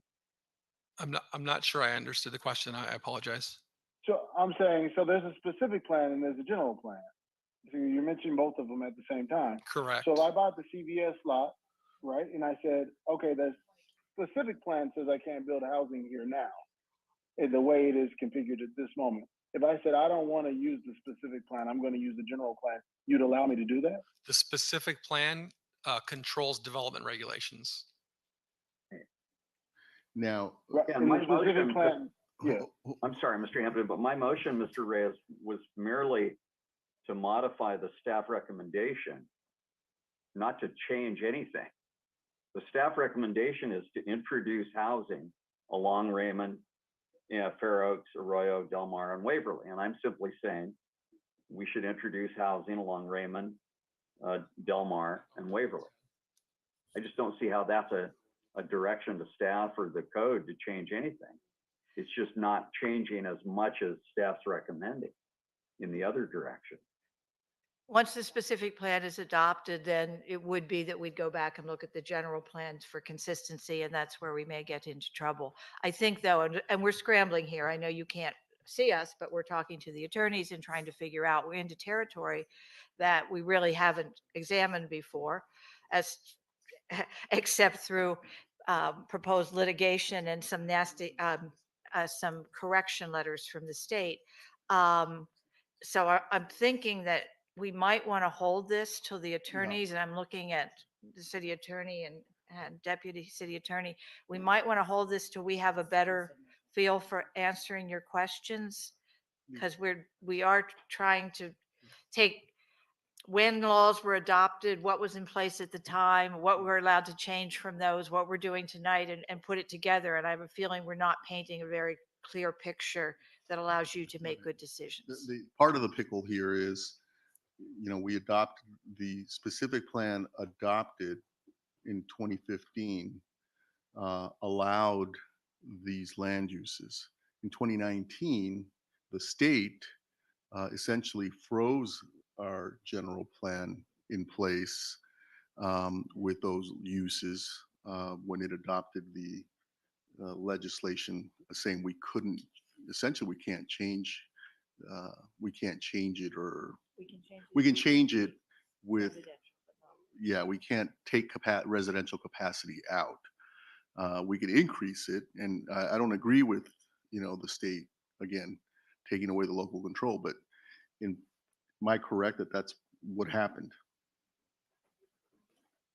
Correct?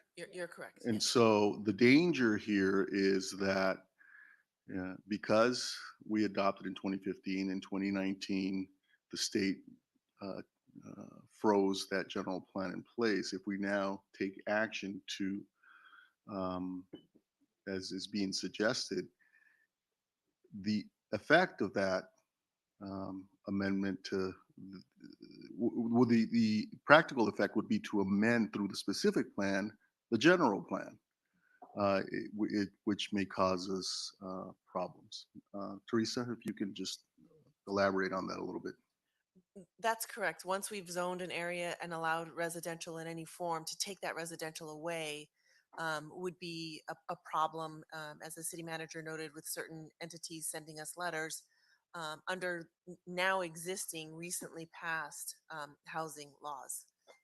So that's the issue is, So what if we did none of us nothing? like it, none of us like it, but that's I think the issue. I'm just saying, so what if, We need to what get if we more did advice nothing? I mean, that, Yeah. so if we did nothing, are you telling me that the state wouldn't say that we're doing nothing? On this. No, I I'm think we just, do I'm need more just, advice. Maybe- Is I'm this fine? Are you, Councilman Madison, are you fine with tabling this? Well, I am. It sounds like it's necessary. Again, my problem is the staff report says a key change that this action tonight would effectuate is to introduce housing into areas where it's not presently zoned. So I'm just having a hard time seeing, having what we're proposing being described as taking something away. I think, Steve, I think the distinction context is that the it's general not allowed. plan, relative to general plan, it would be. Yeah. Well, then the staff recommendation should say, we've already done this and we don't have any choice. Not that this is a key change of the, and then I think Mr. Hampton's right. The question then becomes, why isn't all of the entire district? If our hands are already tied. Well, so I do think we need some more staff input on this. What's different and what's not allowed is in the specific plan. That's different than what we adopted in the general plan that unfortunately the state froze in time. That's the distinction. And I think we're reading the introduction language as introduction into the general plan. It's not into the general plan, it's into the specific plan. The specific plan is being amended to allow for housing for the first time, but the general plan already allows it. And I guess I wasn't clear That enough. wasn't the staff presentation, Mayor. No, I know. The staff presentation was, this is how we could accommodate additional housing density in this district. So not that we're already required to do it and we've already decided that that's what we're doing. In the specific planning district, what we'd not amended the specific plan, we intentionally said, we're adopting the uses in the general plan, coming back and setting ranges. And we'll come back as part of the specific plan process and refine it within those ranges. But the underlying land use was adopted in the general plan. The state then stepped in and froze it. If the state hadn't done that, then we could amend the general plan along the lines that you're suggesting. So Arroyo Parkway and South Fair Oaks are already zoned residential. In the general plan, yes. Well, no, I don't care where the charter is, but those are zoned residential right now. I think that's Mr. Hampton's question. I don't think they are. I think the specific plan would change them, and that's what staff meant by introducing housing to areas where the zoning doesn't currently permit housing.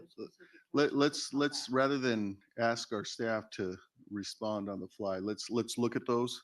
But I do think that in large part, the state stepping in midway and removing our ability to amend our own planning documents is part of the problem here. So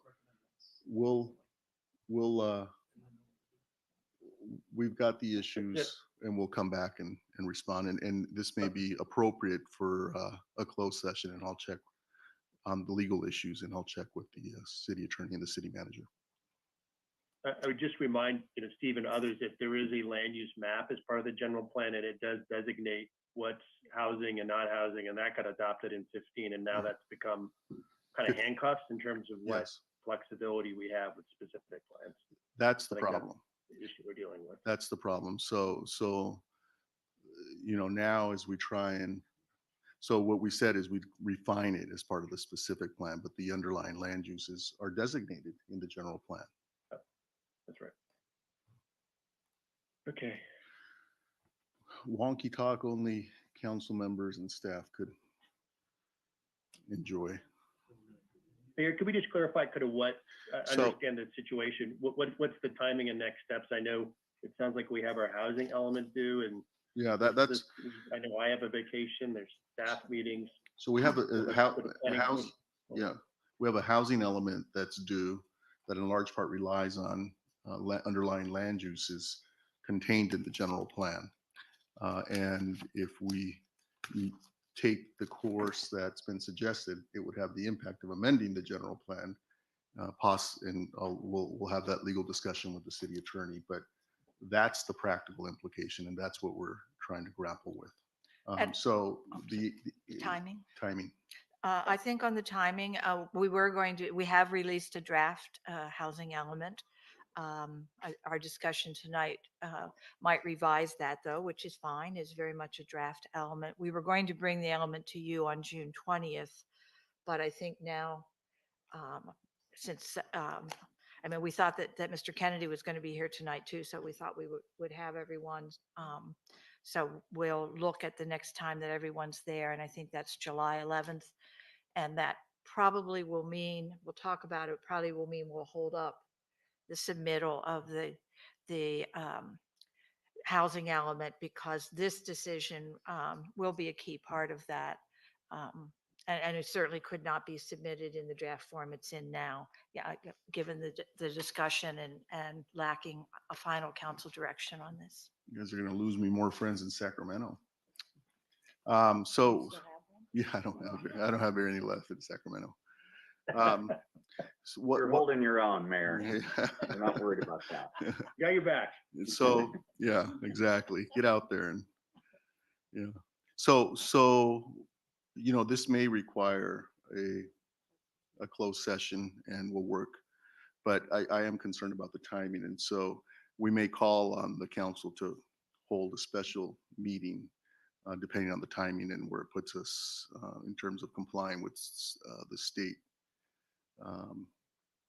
deadlines. Mayor, do we need to continue this item, or is there any motion or action? we That's need what to I was take? gonna, that was what I was gonna ask. If we're gonna look at Continue it. July We need a 11th. date certain though. Yeah, so do it. July 11th at 5:30 PM is what I would say would be the motion to Unless the mayor continue. wants a special meeting. So that's what we need to know next. I don't want a special meeting, but but let's see what the city attorney advises. Okay. I'll make did someone make a motion July for that? 11th. Continue to July 11th. Otherwise, we would have to post for a special meeting. Okay. And we'd have to notice this because this is a public hearing. Okay. Okay. July 11th at 5:30 PM, there was a motion by Vice Mayor Wilson is what I heard. Okay. Second. Seconded by Councilmember All right. Williams. I thought this was the easy one. I will do a roll call vote on continuing to July 11th at 5:30 PM. Councilmember Hampton? And then, wait, Mr. Clerk, is my motion then just tabled essentially, pending that? Because we have a pending motion and a second. This would be I'm gonna let the city attorney speak. This would be a substitute motion, so you could renew that motion, I guess in July when they return with whatever the staff's new information is. Well, I don't want to lose this thread, though. I'm wondering if the vice mayor would make his motion to include tabling the current motion. Okay. To come back at the same time. Sure, and I'm happy to do that for consideration. Thank you. Okay. She needs to. Did I second her? I Mr. don't know if Hampton, Ms. Felicia- or I'm sorry, Ms. Williams. Motion's flying all over. Ms. Second. Williams, do you accept the? Yes. Okay. Third. So it's to continue the July 11th, to continue the public hearing to July 11th, 2022 at 5:30 PM with the addition to table the current motion made by Councilmember Madison, seconded by Councilmember Hampton as part of that continuation to be considered at that time. Fair? Okay. Okay. Councilmember Hampton? Yes.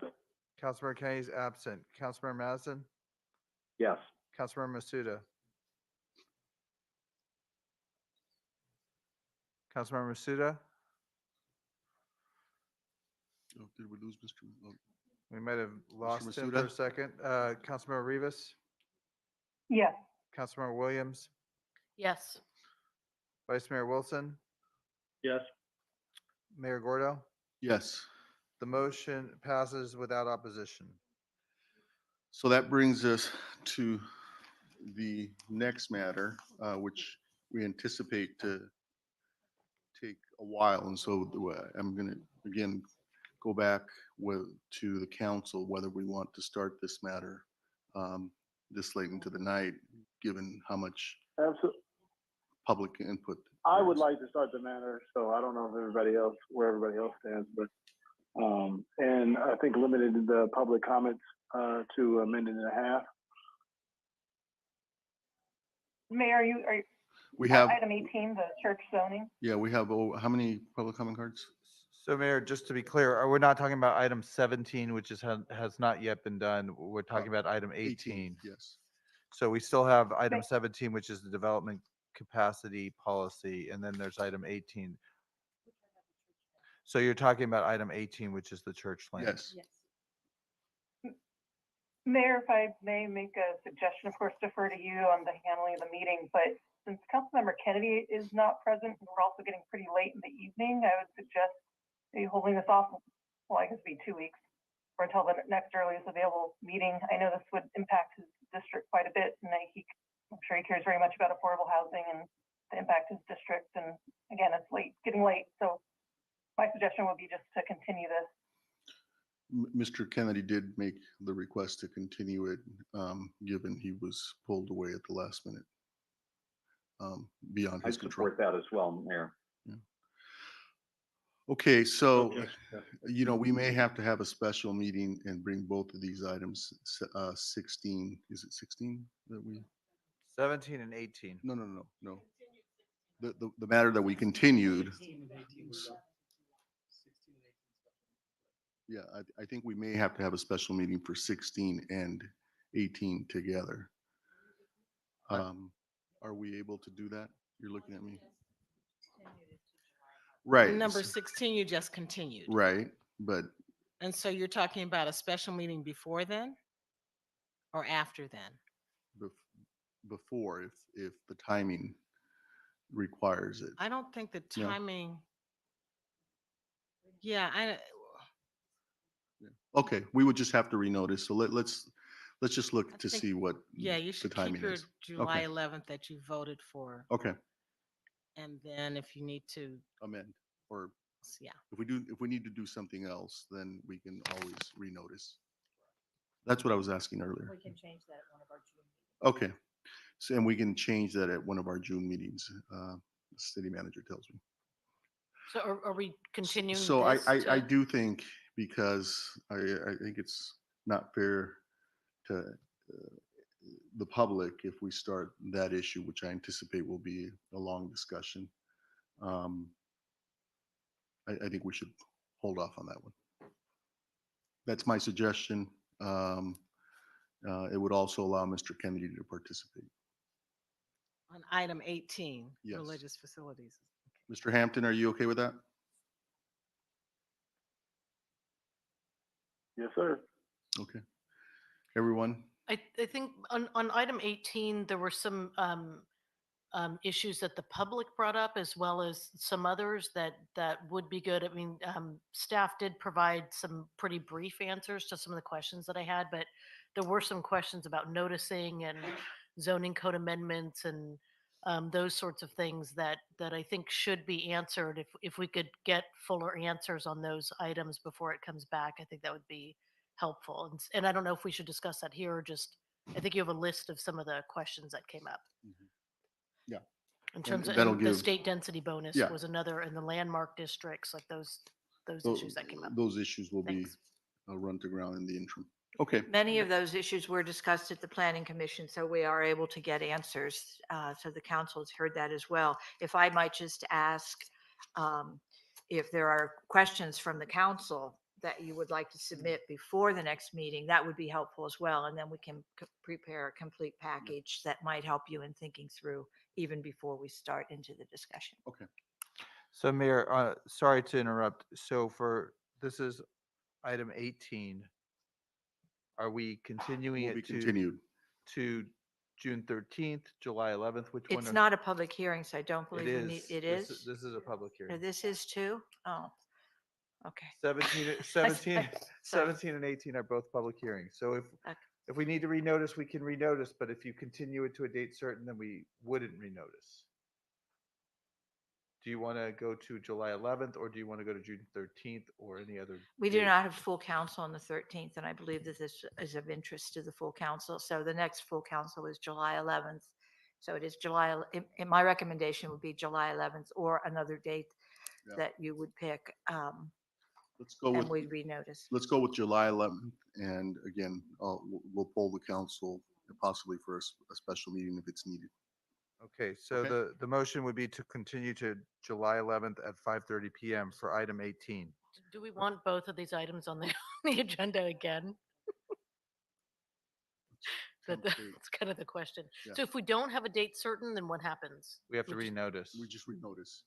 So it's a placeholder, July 11th. Okay. In the event that we can't schedule a special meeting for both items, then we have a fallback. So we just need a motion and a second. As you know, I have some travel plans, so both these items are personal interest, so if possible, I'd like to be around for them. Okay. Are you here on the 11th, Mr. Wilson? I am. Yeah, Okay. I'm back. Okay. So we just need a motion and a second, and then a roll call. So moved. Motion by the Second. city manager. Motion. Second. It was moved by Vice Mayor Wilson, seconded by Councilmember Williams to continue to July 11th at 5:30 PM. Councilmember Hampton? Yes. Councilmember Kenny's absent. Councilmember Madison? Yes. Councilmember Masuda? Absent. Councilmember Rivas? Yes. Councilmember Williams? Yes. Vice Mayor Wilson? Yes. Mayor Gordo? Yes. That motion is approved unanimously. We have item 17. Item 17. Which is a public hearing as well. So go ahead. Should we go ahead and open? How many comments do we have on this?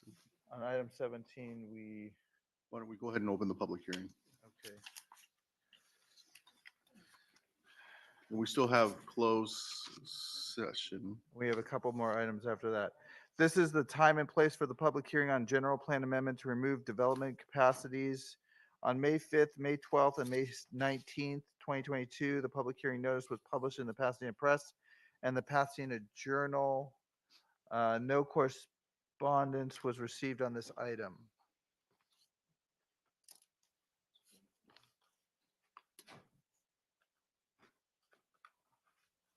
Okay, and we'll turn it over to Mr. Reyes. Thank you, Mayor. It maybe gets easier, maybe.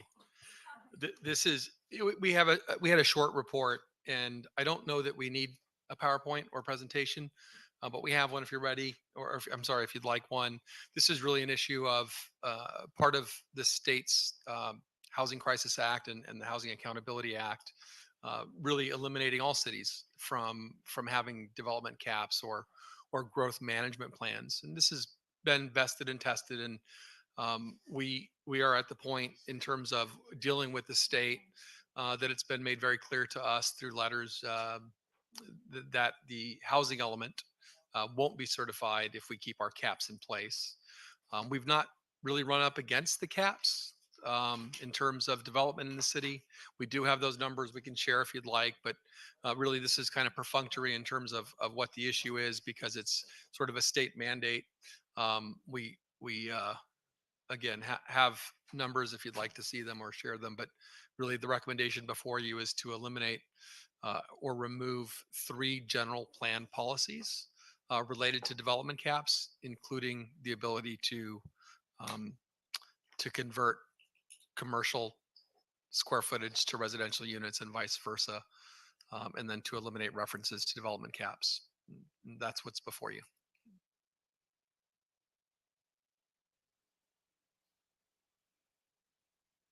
And this is an area where we don't have, again, where the state has encroached and we have no discretion.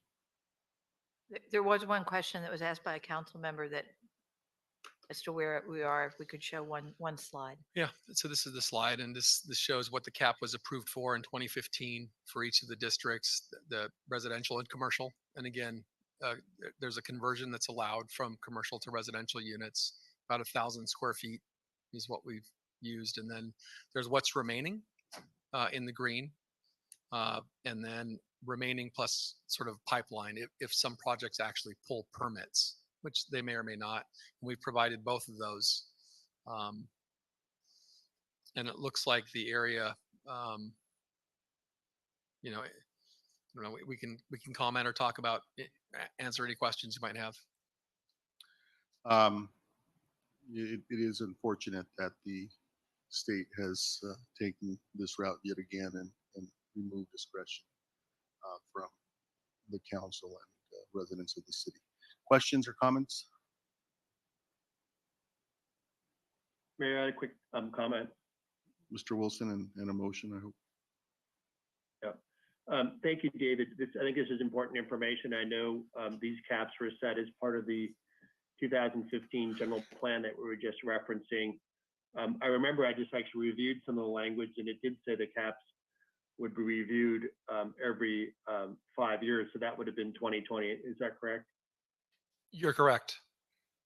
So, you know, I guess the good news is that universally relative to these caps, you know, we're now 7 years into it, that we're still, you know, below the caps in some cases, quite a bit below. I guess Fair Oaks, Orange Grove looks like the only one based off of all, if everything in pipeline gets produced, that will be slightly over on residential. Is that correct? That's correct. And we would have ended up converting some of the commercial square footage there. Yeah, yeah. You know, I felt this was important. I know I sat in a number of meetings where these, including with this council, where these were an important area of discussion. So it was, thank you for putting together this kind of exhibit, so to speak, of where we are. My only suggestion would be that we figure out how to continue to show transparency of what's happening in our city. Reporting against caps is one way to do that. And, you know, I know I am and many others are eager to see where development is happening, what we're producing, what's happening with the mix between residential and commercial. So do you have any thoughts about how to best get that information to this body and to the public, you know, periodically, so we can see what the development activity is across the city? Vice Mayor Wilson, thank you. Two different opportunities. One is we currently bring on an annual basis to the planning update on housing. And I think we need to do that for this body as well. So we can include that either through just an information item or through a green sheet. But the other area that we're working on right now is developing a general plan reporting, an annual reporting that would cover both commercial and residential. And I think that that's one that we'd like to bring, I think, to EdTech. And I'll work with the city manager to make sure that we get to the right body. We think it would probably be EdTech, and we can work with you or with that body, excuse me, on the reporting. And then we can bring it to this full city council. So that would be a new program in terms of reporting that we're starting now. I think that would be super helpful, and I'm hopeful that the EdTech chair, Councilmember Hampton, would be willing to take that on. You know, I'm interested to see how the mix of uses is going to respond to obviously market changes. The idea of building, you know, more office, I think, is in question, and I'm also hopeful that we'll see some reuse of, you know, whether it be office or conversion of retail, so that we're aligning our capacity with where the demand is. So once again, I'd be supportive of that, and I hope the EdTech chair would be willing to take that on. Absolutely, sir. Thank you, Tara. With that, I'm prepared to move the staff recommendations to comply with state mandates that we remove our production caps from the various general plan references as detailed. Second. I don't think any of us like this concept or idea, but again, it's a state mandate that we're forced to comply with. Remember that when you consider state leadership. Okay. So motion to close the public hearing. Mr. Wilson. Is there a second? Second. Second. Roll call.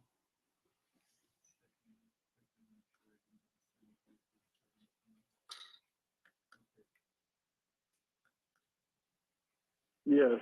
I don't know if you called my name or not. No, I can't can't hear anybody. hear him either. I was just checking that there was no one for public comment on this item. Councilmember Hampton to close the public hearing? He said Yes. yes. Councilmember Kennedy is absent. Councilmember Madison? Yes. Councilmember Masuda? Yes. Councilmember Rivas? Yes. Councilmember Williams? Yes. Vice Mayor Wilson? Yes. Mayor Gordo? Yes. Public hearing is closed unanimously. And There was a motion. matter. There was a motion and a motion on the second merits, a begrudging motion on the merits. on the Exactly. Vice Mayor Wilson, seconded by Councilmember Hampton to approve the staff recommendation. Councilmember Hampton? Yes. Councilmember Kennedy is absent. Councilmember Madison? Yes. Councilmember Masuda? Yes. Councilmember Rivas? Yes. Councilmember Williams? Yes. Vice Mayor Wilson? Yes. Mayor Gordo? Yes. Motion to approve without opposition. And that brings us to The text amendment. 20 and 22. yes, 20 and 22. 20 and 22 to be considered concurrently. And this is a text amendment to Title VI, extending timelines. Is there a motion? Do we need a presentation on this? I think it's pretty straightforward. Text amendment 20 and 22 to be read together.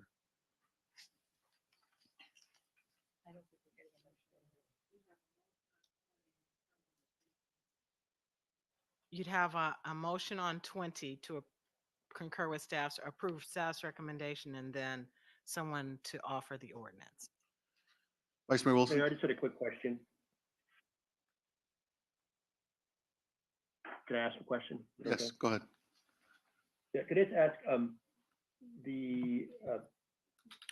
the extension is how long? Was it a few months, right? Was it a year? I'm trying to think where I saw it. A year, 12 months? Correct. It's 12 months. Okay, yeah, that's what I thought. Yeah, I'm fine with that. All right, is that a motion? Yes, I'm happy to move it. And introduction of the ordinance by Mr. Wilson, correct? Yep. Is there a second for the item? I'll second. Second. Okay, discussion or questions? Seeing none, roll call on Item 20. item 20. Councilmember Hampton to approve the staff recommendation. Yes. Councilmember Kennedy is absent. Councilmember Madison? Yes. Councilmember Masuda? Yes.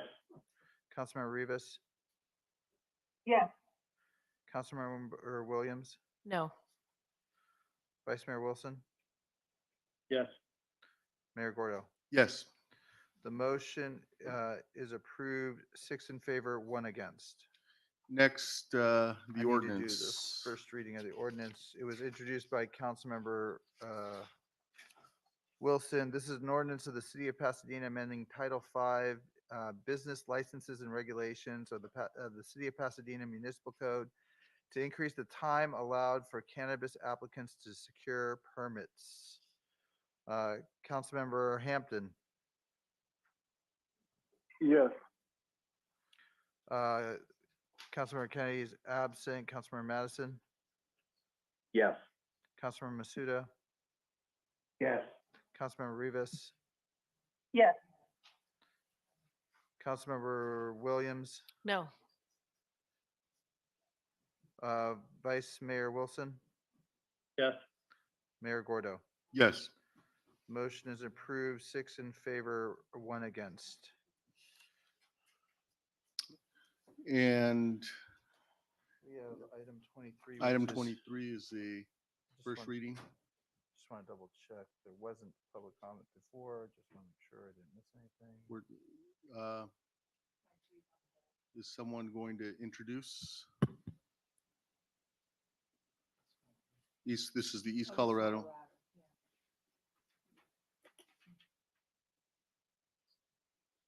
Are there questions or comments related to this? Mr. Masuda, questions or comments related to item 23? There are no public comment on this item. Oh, Mayor, I have no questions. Okay, Mr. Wilson, your district also covers this. Nope, I'm good. Did you want to offer? We're not I'm good. happy to offer. I need somebody to offer. I'm not good. Okay. I'm happy to offer it. Okay, thank All you.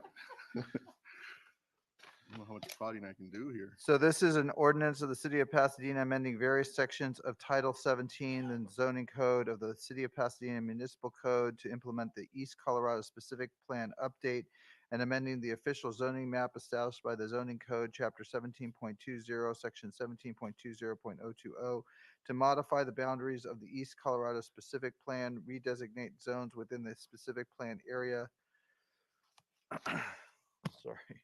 And redesignate zones for parcels located outside of the specific plan area. It was introduced by Vice Mayor Wilson. Councilmember Hampton, Yes. Councilmember Kennedy is absent. Councilmember Madison, Yes. Councilmember Masuda, Yes. Councilmember Rivas, Yes. Councilmember Williams, Yes. Vice Mayor Wilson, Yes. Mayor Gordo. Yes. Introduction of the ordinance was done unanimously. And We have public comment on matters not on the agenda. okay. We have, it looks like 9 speaker cards submitted. Elise Preston Mallory is not in the meeting, followed by Michael Williams, followed by Brittany Pollock, followed by Karina Kay. So let's bring in Mr. Williams.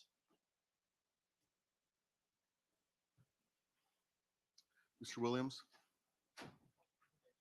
2 minutes. Go ahead. As always, I am calling for council to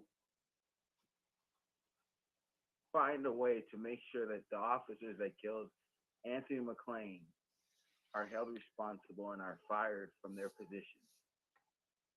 It is the city manager's job to hold officers accountable when they have violated policy and procedure. I've talked many weeks about how these officers have already been found to have violated policy and procedure. There's also an issue with missing footage from the teen center. So neither do we have footage from the officer who found the gun, supposedly found the gun, because he turned off his body camera right before he allegedly found the gun that Anthony threw. But now we don't have footage. There's missing footage from the teen center, and the footage stops right before the officer finds the gun, which is very interesting that both of those pieces of video and footage are missing from the record. So there's so much corruption and discrepancies with this case. There's so many things that you could fire these officers for. There is literally no reason why these officers should still be on the force. There's no reason why you shouldn't fire them other than you're just so beholden to the police union. you're so beholden to trying to get reelected or donation money or whatever other kickbacks you get from the police department that you just are refusing to do this, even though everything in this case lines up with the fact that there was foul play, that these officers shot someone unjustly, and now that person is dead and their family is still reeling and hurting from it. Do something about this. Do something about this because the community wants you to do something about it, but also because you, Mr. Williams, your time has expired. should feel like it's something that you should do. Fire the officers that killed Anthony McClain. Thank you. Brittany Pollock, followed by Karina Kay, Layla Lopez, and then Heavenly Hughes and Yachty. Ms. Pollock, welcome. Yes. go ahead.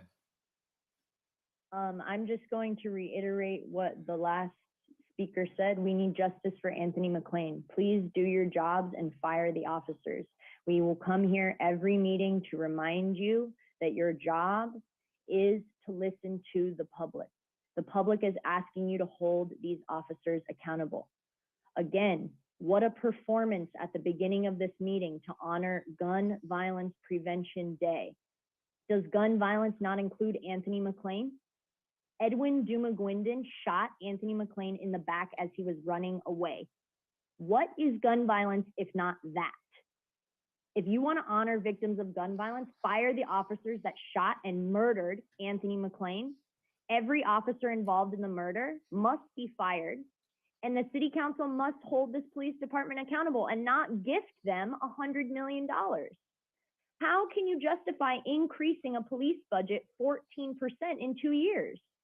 That's ridiculous. In 2021, the police budget was 86 million, and this year, for 2023, you're proposing $97.9 million. That is literally $11.9 million in 2 years that you are giving to the police. Housing has decreased 8.5 million just in 1 year. What are you thinking? What are you thinking? I genuinely want to know what your values are, because it seems like you value murderers. You keep them on the force and you give them more money and you give them more toys to play with. But when they kill Black people, you do nothing. You do absolutely nothing. Are you looking at your phones right now? Masuda and Rivas? I don't even know who else is on here listening. Exactly. You don't respect the public at all. This is so ridiculous. Ms. Pollock, your time has expired. Thank you, Ms. Pollock. Next speaker. Karina Kay, not in the meeting. Layla Lopez, not in the meeting. Heavenly Hughes, followed by Yachty. Ms. Hughes, welcome. Followed by Ellen Shea. Hello, this is Heavenly Hughes. Can you hear me? We can. 2 minutes, go ahead. Oh, have you went back to 3 minutes or not? 2 minutes. It'll be nice to go back to 3 minutes, especially since there's not that many callers tonight and we waited so long. It would be nice to be able to have enough time to share what we really want to share. So I'm here to share about Dina Juneteenth, celebration of freedom. We will be having that on June 18th at Metropolitan Baptist Church at 10:30 a.m. That is a Saturday. We invite the complete community, all of the community of Pasadena, Altadena, San Gabriel Valley, to join us on June 18th at Metropolitan Baptist Church for the Dina Juneteenth celebration of freedom. We will also be celebrating our fathers for Father's Day, so there will be a Father's Day extravaganza as well. I will follow up with saying, you guys did bring awareness to the Gun Violence Prevention Day, and I'm thankful for the ladies who shared. They brought up Anthony McClain and included police violence and gun violence in that awareness. We do appreciate that. And I'm just hoping that this forum, the city of Pasadena has not become desensitized to the murder of Black people. We did all hear what happened in Buffalo, New York, where the white supremacists went in there and killed 10 Black people. And I'm just wishing that you all will address Black people being murdered right here in the streets of Pasadena. So I echo the voices of all those saying the name of Anthony McClain. We ask you all to say his name. We continue to wait for the administrative review that Cynthia Kirk said would come out. Ms. Hughes, your time has expired. Thank you. Thank you, Ms. Hughes. Next speaker. Yadi, followed by Alan Shea, followed by Kalmus Eatman. Yadi, welcome. Yes, I apologize for not sharing this comment at the appropriate agenda item, but with regards to public meetings, while still being conducted remotely, it would be preferable and considered for council members not in chambers to turn on their cameras. And when considering returning to in-person meetings, please continue to allow public comments to be done by phone or online. It's very difficult for people with outside obligations that work or have families to take care of to be able to attend these meetings in person. And it's already proven to be done, and it would just help with continued public engagement. Thank you. Thank you. Alan Shea, followed by Kalmus Eatman. *6 to unmute, Alan. 2 minutes, go ahead. Good afternoon, Your Honorable Victor Gordo and City Council members. My call tonight is really in hopes that you'll close this meeting in recognition of the death of George Floyd, celebrating or remembrance of his death 2 years tomorrow. Also, I would really hope that the City Council acknowledge some interaction with the community as it relates to the administrative aspects of the Anthony McClain investigation. And the reason that it's imperative that I believe they should do this is because the DA's report is so absurd. That's the best way to define it, that it should be an embarrassment because there's contradictions in there about the officers being around the gun. There's contradictions in there about witness number 8 not seeing the gun at all, and that she was told that that's what she should say after they showed her the gun and where it was located. There's so many contradictions in that report that there is really a thorough need for clarity, and the community should be involved in that.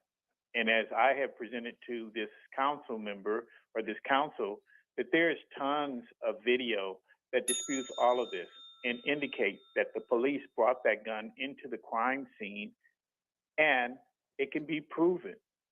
So there's no reason why the citizens and the residents should not be a participant in this process, especially since the videos were provided by the police department for the full disclosure. But you guys are eliminating as though it doesn't count. And this is the whole essence of body cams and dash cams. Mr. Shea, your time has expired. Standard, we're not going to have any way of reinforcing any of these violations if you can't even believe the cameras that they wear on their bodies. Thank you. Thank you. Kalmus Eatman will be the last speaker. Thank you, council members, for the time. I've spoken before. I'm here to speak on the move of public comment to the end of the meeting. I emailed each of you, and the response I got around the rationale for that move was to help the meetings move a little bit more efficiently and make sure we get to all agenda items. I was actually here to speak on the agenda item 18 and was on the phone for 4.5 hours only to have that item continue to another meeting. And so I don't think that the goals of moving the public comment have actually served to make the agenda items move more efficiently and get through them all.